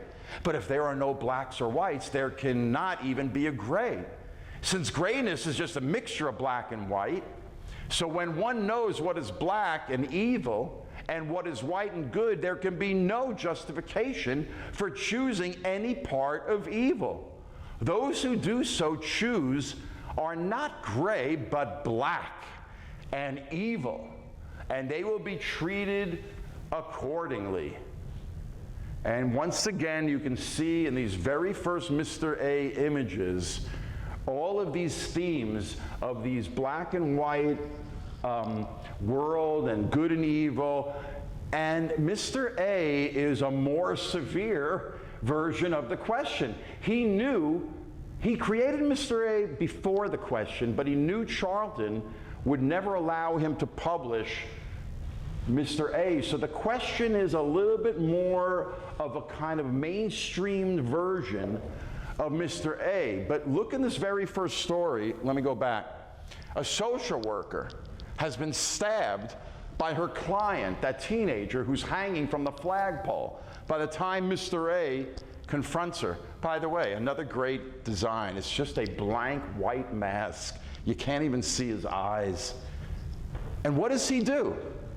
She's pleading for him to save the kid's life, the guy that just stabbed her. She's bleeding to death. Mr. A has to decide, I can only save one of you. Am I going to save you, the one who's stabbed and bleeding to death? Or would you like me to let you bleed to death while I go save the guy who tried to murder you? And look at what she says. But his name was Angel. Poor Angel, I failed him. I'm sorry, Angel, I'm sorry. And look, Angel is screaming, save me! You're cruel. You don't have any mercy or pity. I don't abuse my emotions. It sounds like my 19-year marriage. No, anyway, I digress. But, okay. I have no mercy or compassion for aggressors, only for their victims, for the innocent. To have any sympathy for a killer is an insult to their victims. Even if you weren't hurt, I wouldn't have saved Angel. Yeah, you think Charlton would have published this one? No. Ah! And remember the end of the question story? Yeah, it was Ditko saying, you know what, I'll let Charlton publish these stories where they're going to screw up at the end, but I'll do Mr. A my way.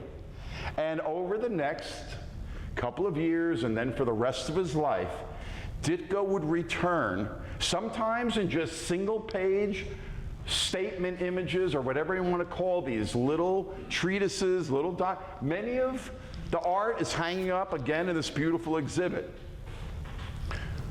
That graphic card, the black and white, good and evil. Here's a typical Mr. A story.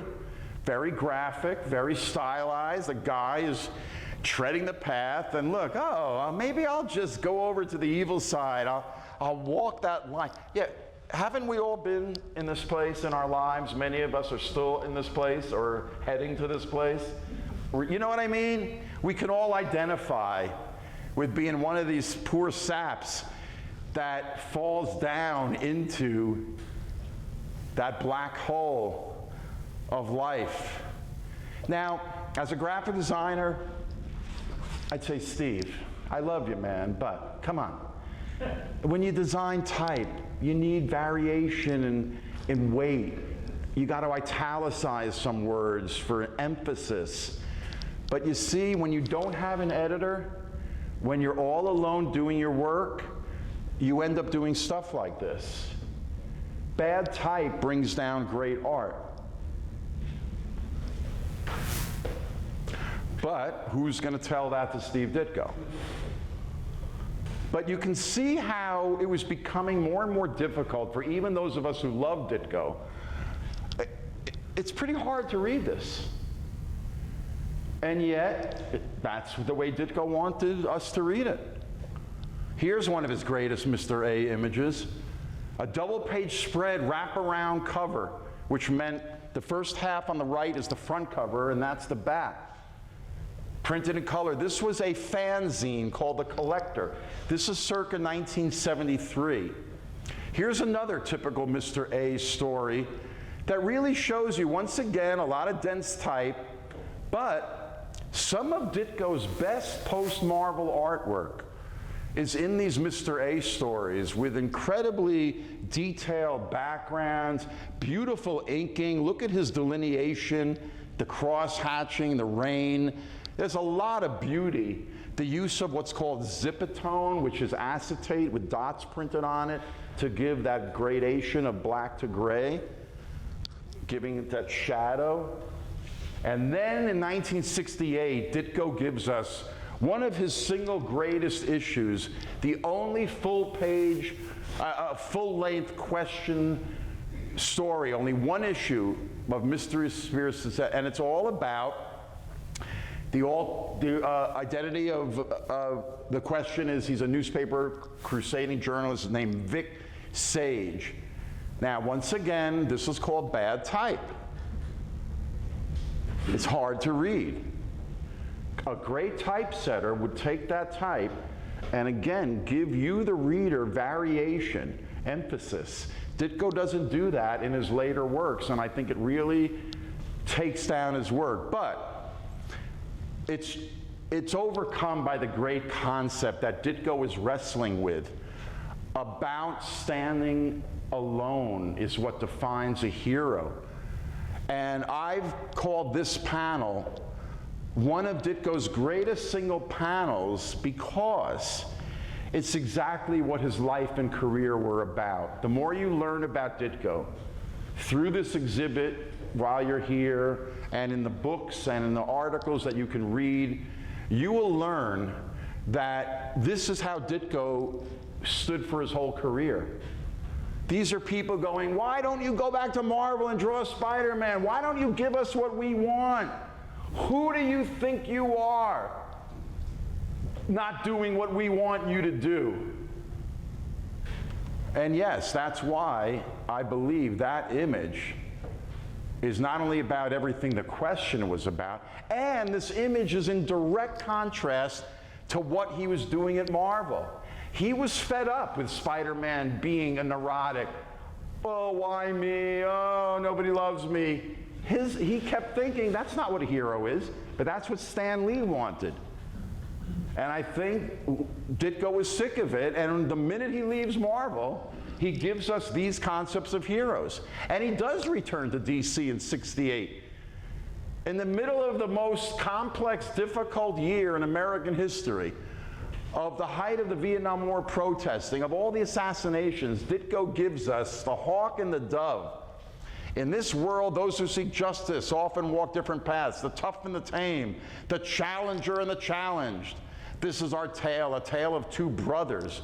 Now, concepts of the hawk and dove were very much in the culture at the time because of the Vietnam War and civil rights. And Ditko is giving us his take on it, which is that if you analyze this, the way Ditko looked at the anti-war movement and the images that the rest of the American culture were getting in those times, Ditko put down in the hawk and dove.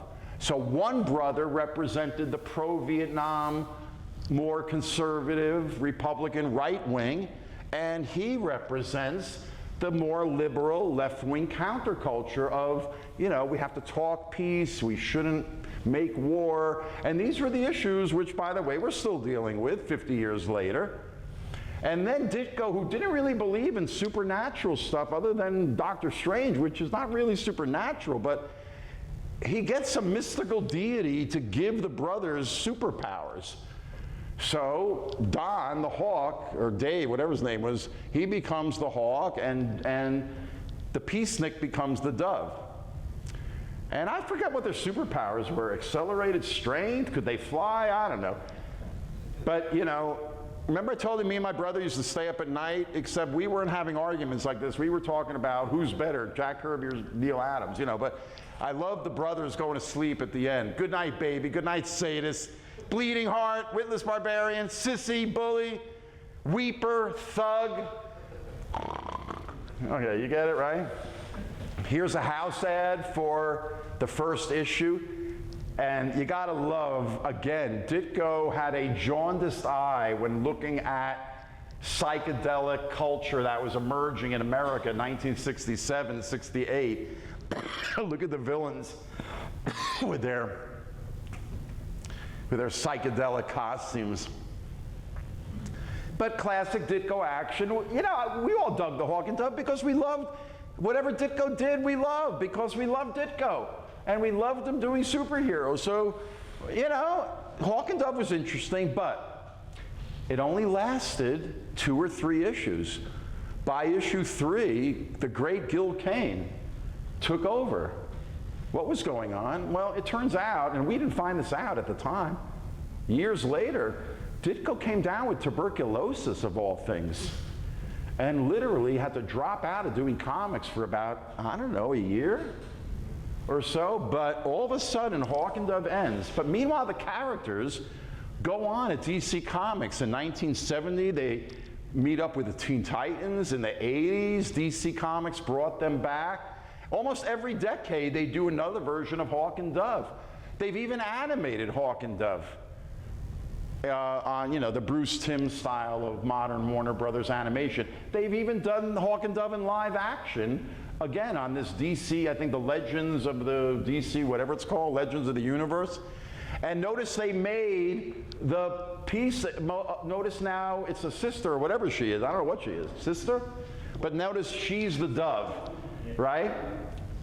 There's a great house ad announcing Ditko in 1968 at DC Comics was giving us the hawk and the dove. But here's another house ad at DC that appears in early 1968.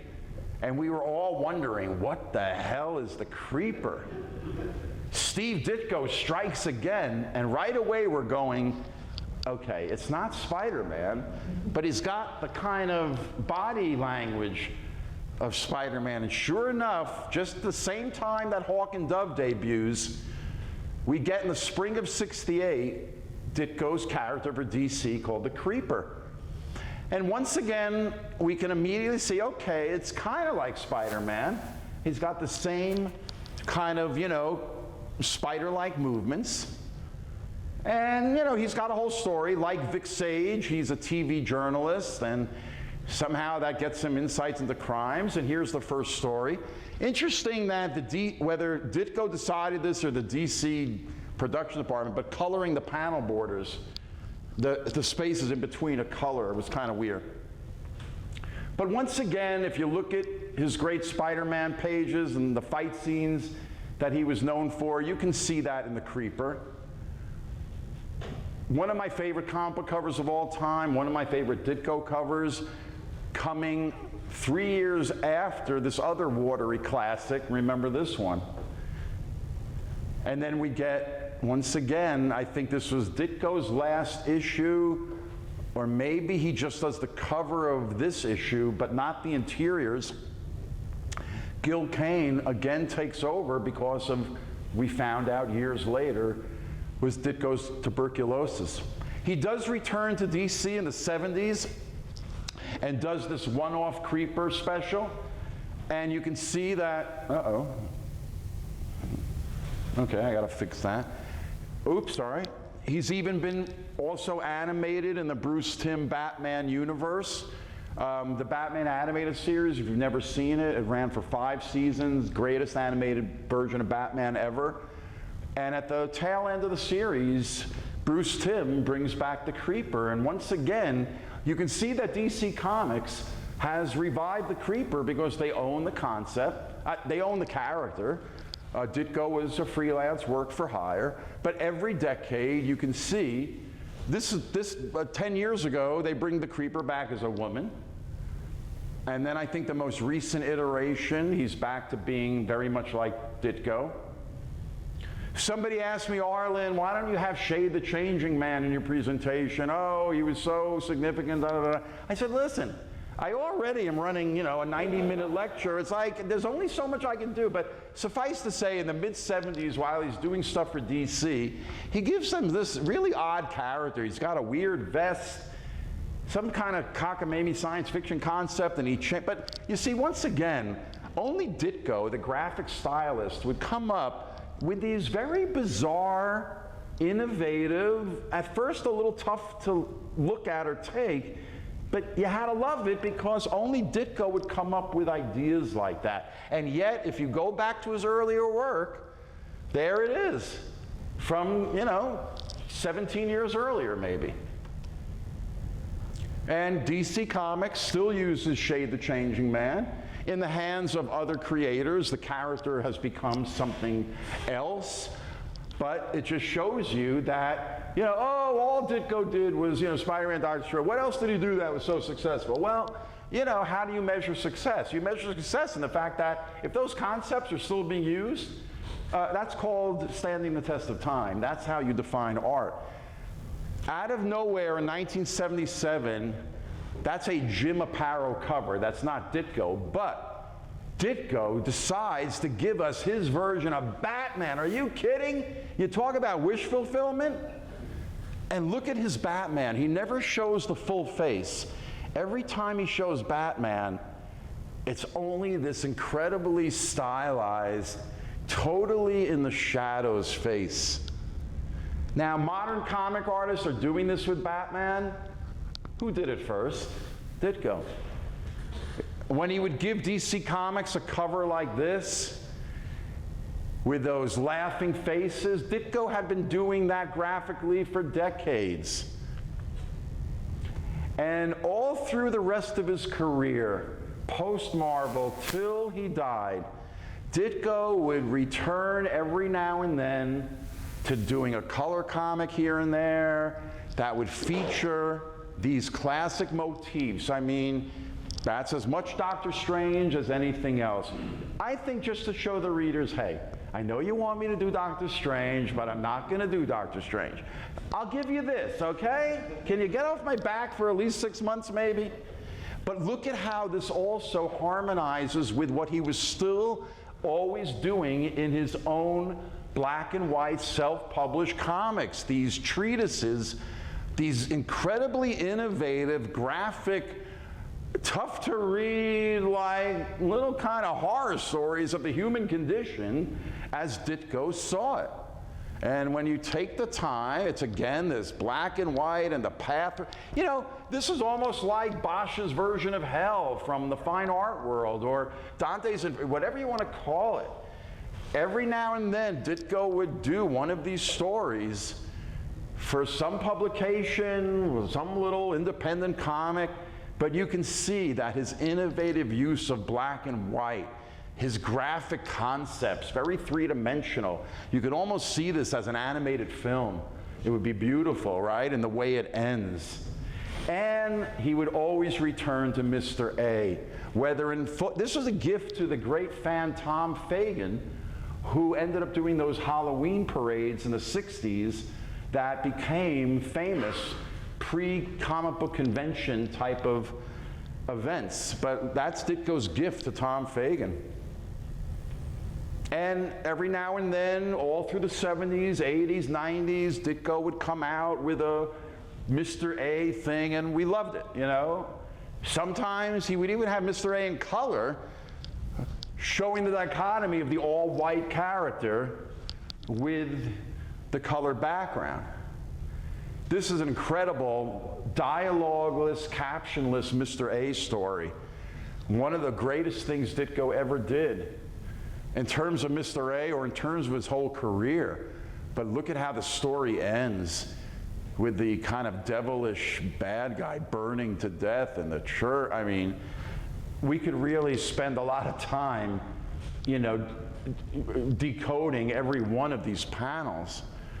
But you can see in the work Ditko did all through the rest of his career, he never stopped experimenting graphically with concepts of characters and different graphic concepts. Nobody did stuff like this.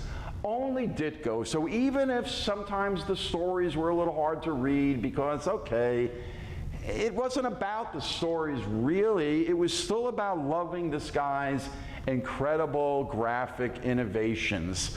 I mean, I can't tell you one thing about Gemini. I'm a Gemini, born June 6th, by the way. That's the only thing I can tell you. But we loved whenever Ditko would give us yet another interesting, graphic, black and white panel. And remember this image, it all comes back to this. Putting that pen to paper as only Ditko could do it.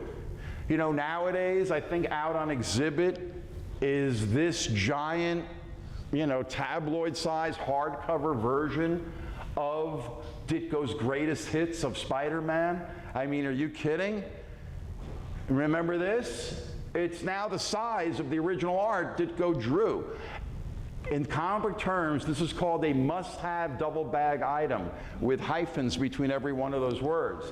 If you call yourself a Ditko fan and you don't have this, you must get it. Of course, it features full-page, great reproductions of Ditko's original Spider-Man story. How about these incredible sketches I never knew existed until I saw them reprinted here? I don't think these were ever in social media. Maybe they were. But man, how do you love the fact that we can now see where these incredible Ditko images came from.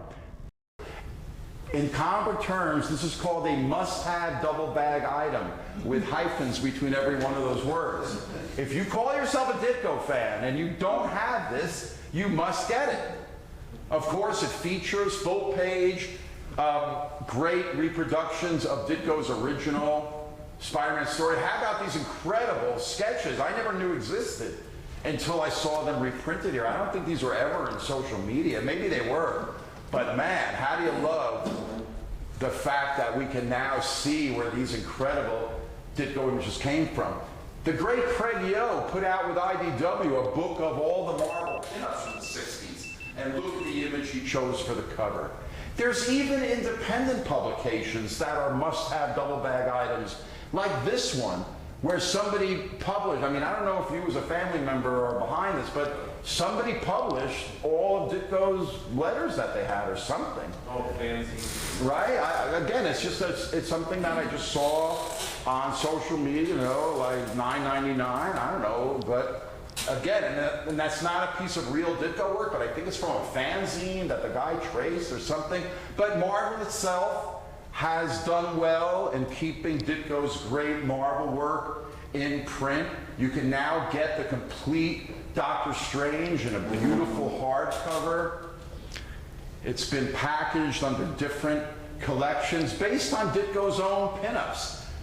I mean, look at how that is taken from this great pinup that I think is another image hanging outside. I know this one is hanging outside, which is also what they use for the hardcover Marvel Masterworks, again, of Doctor Strange, and also on display, they did the giant Doctor Strange book, which again is an omnibus of every Ditko Doctor Strange, tabloid size. That's not me in the picture, but I found it on social media just to show people that you gotta have it, right?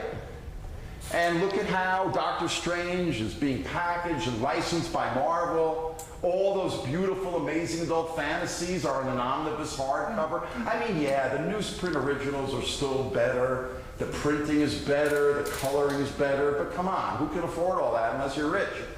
But you can get these beautiful hardcovers. And again, to DC's credit, you can now get all of Hawk and Dove. You can get the complete Creeper. They've even, because they own the rights, you can get all of Ditko's, you know, grade B characters. I mean, look at how they're still using Captain Atom decades after. And there's, of course, another volume of all the Blue Beetles, all the questions. They're still using the Blue Beetle in various permutations. And they've even figured out a way, DC has, to somehow still have a version of Blue Beetle in what I call, like, Co-Classic. This is Blue Beetle Classic. Forget, like, whatever those other stupid characters are. That's our Blue Beetle. Come on. Here's a book about his work, The World of Steve Ditko, one of his classic, you know, early 60s great images that he's so, you know, known for. And look at how this great cover, remember all the different worlds? And now it's the cover of a hardcover book that just won the equivalent in comp terms of the Oscars, the Eisner Award for one of the best books about comics. You know, I pressed this by accident. I just wanted to say, Ditko was always, remember, concerned with other dimensions like Doctor Strange. So, yeah, and notice how this author is combining his politics, Ditko shrugged, with his comics. But maybe one of the greatest tributes to Ditko, ironically, was not done in America. The land of the birth of comics, just like jazz artists had to go to Europe in the 20th century to get respect, only in Europe do they do these incredible exhibits. This is just a book that they put together. It's probably the most scholarly tribute to Ditko's work, but it's the exhibit design. I mean, this means they had money. Because this isn't your average comic art exhibit, but this is how you do it if you have money. And I mean, that's really just a beautiful exhibit. And it both inspires me and depresses me at the same time. Because it's like, why isn't this in America? Why is this in Spain or Italy or wherever the hell it was? But notice what they used for the graphic Ditko Unleashed. It's another incredible self-portrait. Now, you can interpret this any ways to Sunday. As a self-portrait, what Ditko is saying about himself and his life? Or how about when he draws himself as an inkwell? Are you kidding me? What the heck does this mean? But yeah, it means I'm an artist. I'm drawing ink on paper. It's coming out of his head. And that's why I think this image is such a great Ditko self-portrait. And in fact, I think it's one of the images that they use to make the t-shirts that you could purchase here. But it's from a piece of Ditko, quote, fan art that he gave to some fan in the mid-60s and is now a priceless, I'm sure, collector's item for Ditko to draw these kind of, you know, outside of Marvel Comics drawings of the characters. But perhaps the greatest tribute to Ditko is the fact that an anonymous owner of the original Amazing Fantasy pages, do we know who has it been revealed or is it still anonymous? Do you know though? Wow, okay, so about 10 years ago, it was announced that the Smithsonian was given as a gift all the pages of the first Spider-Man story, which obviously, and I think they even said it's not Ditko himself. And it wasn't Stan, he said. And it wasn't what? It wasn't Stan. So it was probably a private, see, if I were making a Ditko biodrama, you know, based on the truth, but I could finagle it a little, the real story is Steve Ditko going to the Smithsonian saying, you know, this stuff isn't mine, it's Marvel Comics property, but I did the art. I know it's worth a lot of money, but I think it's better for posterity and for society that you, the Smithsonian, have them. But of course, reality doesn't always conform to our wishes. But suffice it to say, they're in the Smithsonian. And Marvel Comics put out in '07 a compendium, the Omnibus. If there's one Spider-Man item that you're going to buy, it's going to be this one, which is every Ditko Lee Spider-Man collaboration. That means all 38 issues, Amazing Fantasy 15, and the 2 annuals. And if that's not enough, inside this book, hey, no talking. Do I have to separate you two? Is that gum? Are you chewing gum? Won't happen again. Give me the gum. Give me the gum. Okay. I digress. Okay. And if that's not enough, inside this issue is an essay by yours truly. I'm in this collection. Don't even ask me how to, I'll tell you, the editor at Marvel of these editions loved my Silver Age book. Remember my Silver Age book that you can purchase tomorrow? Remember this one? Let's get him a light. You see that? Nice.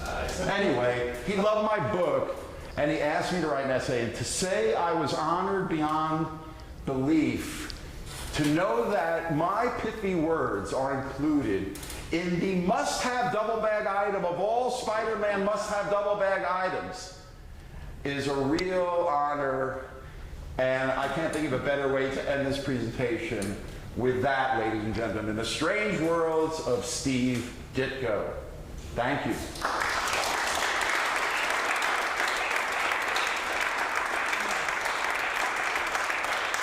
Folks, I just want to show you just a few images. If you go to my website, arlenschumer.com, you'll see the many different sub-pages of my various pop culture interests. It's linked to my book site. Now, this is the most incentive to buy a book here is that you save $10 on postage. If you buy it from me through my website, you got to pay an extra $10. So think of those savings. $10 goes a long way, right? And will you sign it? Of course. Well, when you buy it from me from my site, I still sign it. But I'm just saying, I'm saving you $10. Come on. Okay, and then, of course, the chapter in my book are images that you've seen in this presentation, like comparing the Twilight Zone images to Ditko's images, showing how Amazing Fantasy and Spider-Man fits into the whole Amazing Adult Fantasy Twilight Zone world.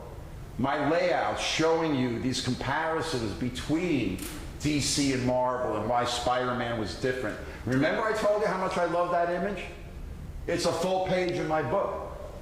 And then this might look like a single page of Ditko's. No, this is made up of all separate panels that I put together, and I take out the original dialogue and put Ditko talking about the art from these very rare interviews. All of that text is Ditko from an interview, very rare, during the 60s, maybe less than one handful of published interviews, right? But I found them all. I mean, when you get my book, you're going to get Ditko telling you how he created spider sense. You know how rare this is? Well, you actually don't know how rare it is, but trust me, it's rare. How about this spread? The costume hero is what the comic book is all about. And I give you the kind of greatest hits of Spider-Man, including my favorite butt shot, as I call it, on the lower left that we talked about for a couple minutes there. A costume hero in action. Remember those great full-page images from the annual? Then we get the Doctor Strange section, and I give you his origin and other factoids. Remember the window, and I show you all the influences that I thought might have appealed. I give you a quote from both Gil Kane and Tom Wolfe about the psychedelia of his Doctor Strange. And remember the Ben Casey comparison, the psychedelic posters. Pretty much everything you've seen me talk about tonight, I love this spread of his Strange Worlds of Doctor Strange with Ditko's own words, talking about how he approached coming up with these Doctor Strange worlds. I even do this spread. I know why I left Marvel, but no one else in this universe knew or knows why. And I talk about that New York Herald Tribune article. Again, I compare the Blue Beetle to the Creeper. I show the homage to his own cover. That there's the Hawk. Again, not much Hawk and Dove. There are only 3 issues. And I really like this comparison of the neurotic panel of the hero to the not neurotic panel of the hero.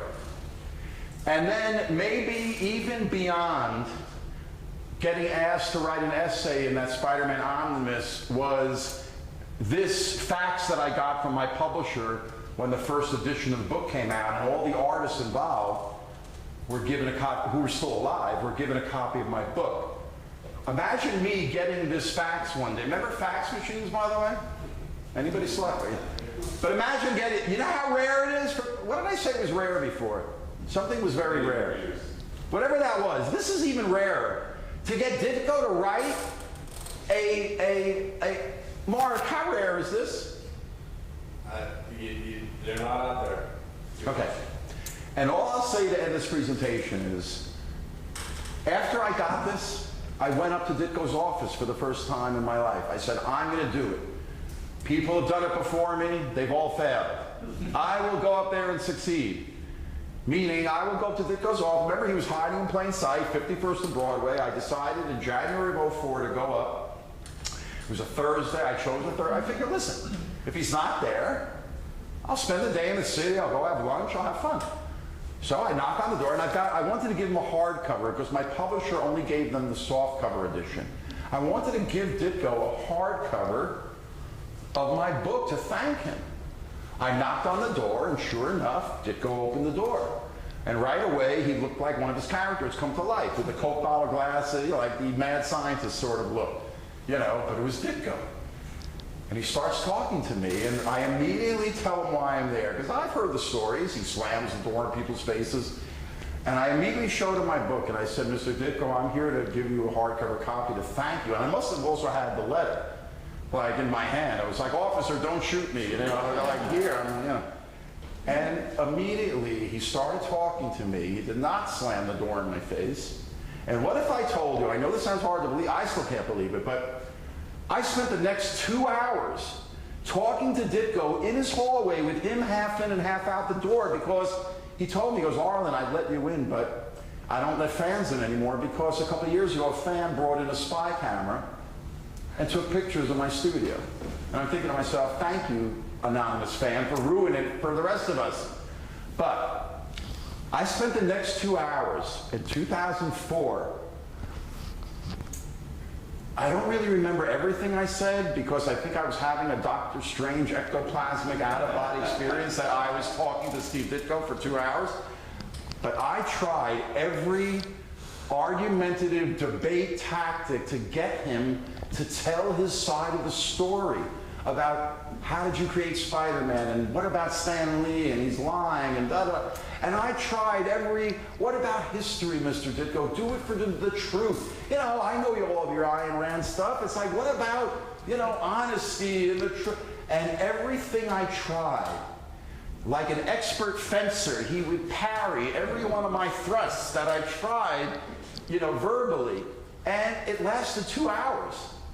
Because I remember looking at my watch after it was done. I can't believe I just spent 2 hours talking to Ditko in his hallway. But he summed up all of his parries by saying, Arlen, every reason you're giving me for why I should tell my side of the story is to benefit other people or other things. I will only tell my side of the story when I want to do it for myself, which is again the ultimate individualistic Ayn Randian.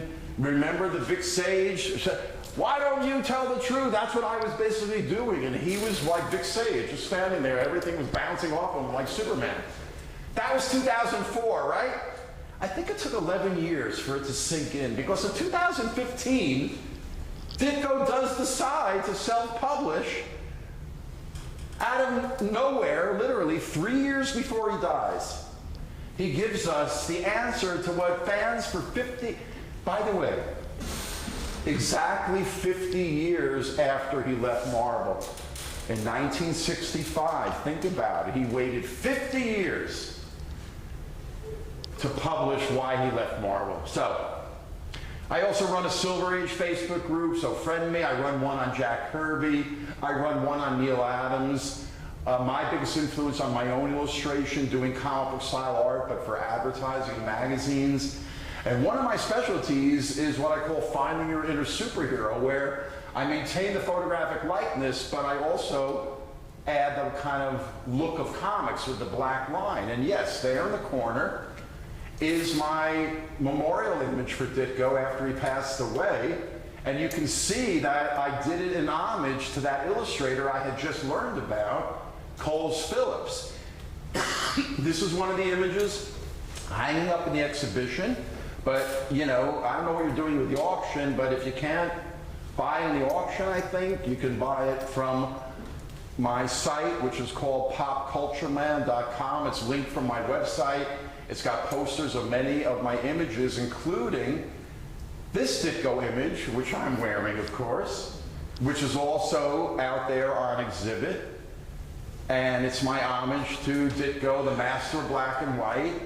And I actually used one of his drawings of a man. The question, remember that portrait image? I said we'll talk about him later. I used that image and turned it into a black and white graphic. And you can read the name Ditko both across and down, and that's my homage. My visual lectures and webinars, I used to call what I did live, like this, a visual lecture. It's linked to my YouTube channel where you can see videos of many of my recent webinars, as well as my older live lectures. Next week, with the New York Adventure Club, if you go to nyadventureclub.com, I've been doing webinars for them since the pandemic shutdown, so we're here in the Jewish New Year. Yom Kippur is next week, so learn about the Jewish influence. They created not only all the superheroes, but the comic book itself. But hey, I don't play favorites. I'm giving you Christ in comics too, folks. Don't worry. For Jor-El so loved the earth, he gave his only begotten son with powers and abilities far beyond those of mortal men. Next week, if you're in Salt Lake City, I'm going to be at the Salt Lake City Comic Convention doing 4 lectures in 3 days. One on the co-creator of Batman who got screwed by Bob Kane, named Bill Finger. One on Captain America, Jack Kirby. One on comic books of the Twilight Zone with all of that Spider-Man stuff is going to be in this presentation. And then, of course, he requested my Ditko versus Ramita. When I come back from Salt Lake City at the end of September, on the 22nd, if you know anything about Vivian Maier, the great photographer, she was unknown when she passed away and was rediscovered and is now, in my opinion, I think she's the greatest photographer of the 20th century. So if you want to know more about her, nyadventureclub.com. On my own, I do free webinars with Zoom. September 23rd, a day after the Vivian Meyer webinar, I'll be doing, I was art director of Bruce Springsteen's first fan magazine when I was in art school. So I'll give you his greatest show in a kind of recreation using video and images in honor of his 72nd birthday on September 23rd. September 30th will be the 61st anniversary of the Flintstones. Who else lectures on the Flintstones? Nobody.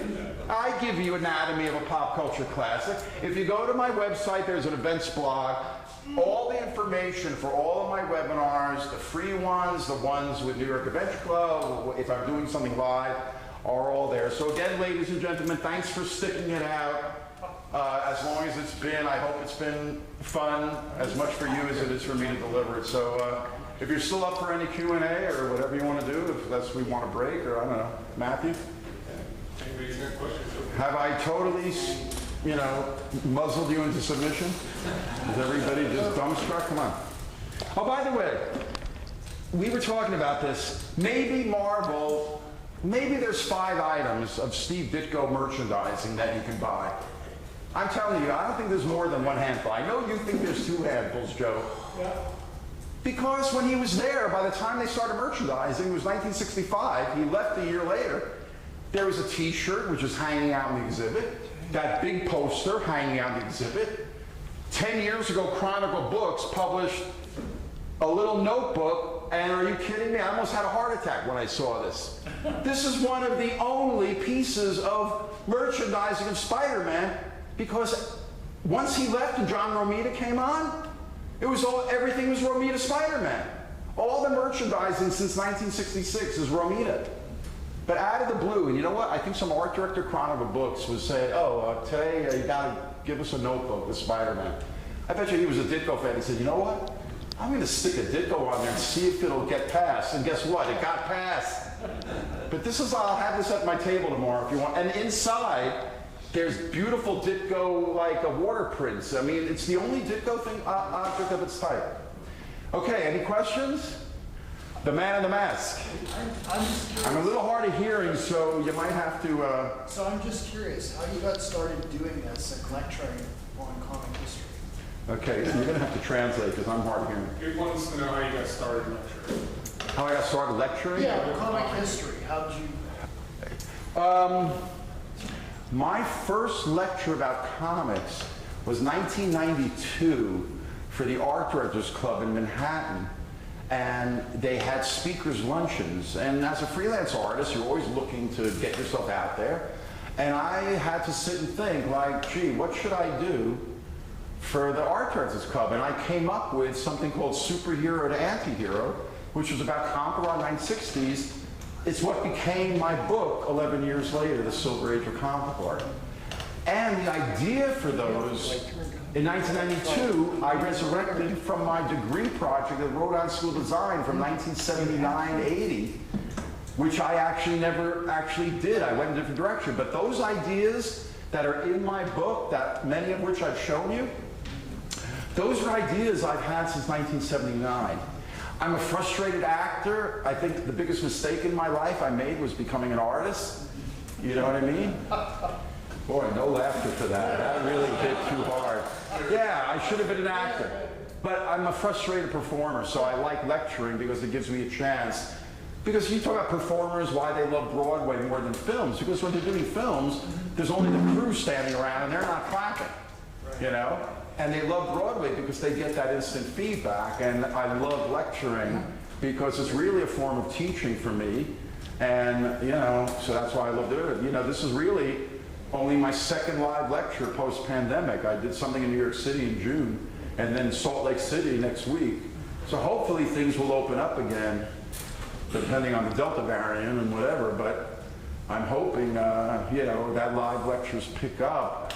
And I mean live paying lectures. You know, universities, you know, I mean, that's like a thing. So I'm hoping, you know, that's why I got my MFA. Maybe I'll find some teaching opportunity, we'll see. But this is a form of, you know, my teaching, so I hope you learned a lot about Ditko, that even if you knew Ditko, maybe you learned some things you didn't know. But there's a hell of a lot I left out. Again, that was an hour, however long I've been doing, that was a 2-hour lecture plus. And I left out probably 50% of Ditko's great work. 50%. But again, there's only so much you can do. So thanks for sticking it out, folks. You know, anybody else? Yes? Are there any current comic artists that catch your eye that you like? Do I like any current comic artists? Yeah. There's so many great comic artists right now doing incredible work. I mean, I could rattle off names. I don't know how well you know the comic book, but I mean, there's so many great independent artists that are doing today's equivalent of underground comics. They're doing graphic novels. Guys like Adrian Tomine, Peter Bagg, Charles Burns, Daniel Klaus. There's mainstream artists like Jake H. Williams III. Again, there's so many great artists. We are in a golden age of great comics in the sense that when I was a kid, we didn't have tabloid-sized reproductions of the original art that you can get. Are you kidding me? When we were kids, if somebody said for $150 you can get a tabloid-sized, are you kidding me? We would have figured out how to get $150 as kids. But you know what I mean? Like, I grew up reading those Peanuts paperback books that are still stained with the jelly from the jelly bread sandwiches I ate to mimic what Charlie Brown used to eat. Jelly bread, not peanut butter and jelly, jelly and bread. And I used to get a Peanuts paperback book with Wonder white bread, which back then was our idea of, you know, healthy grain bread. And we knew it by the way we squeezed it. If you could squeeze Wonder bread to like this thin, that meant it was fresh. Am I digressing? But yeah, I would eat a jelly bread sandwich with a paperback book of Peanuts. And I so wish I could become a Peanuts character because I would be Charlie Brown's friend. I would be his friend. Anyway, now you can get incredibly designed hardcovers by Fantagraphics, the complete Peanuts, beautifully designed hardcovers with introductions by Barack Obama and famous intellectuals. I mean, unbelievable. But I grew up, so we're in a golden age now of archival reprints and just, listen, you know, I can barely afford to buy those giant things. I don't even buy the monthly color comics, but there's just a lot of great work, both with the major companies and independently. That's just too numerous to mention, but, you know, there's a lot of great work out there. Anybody else? Well, guys, what can I tell you? But you made my night, so thank you.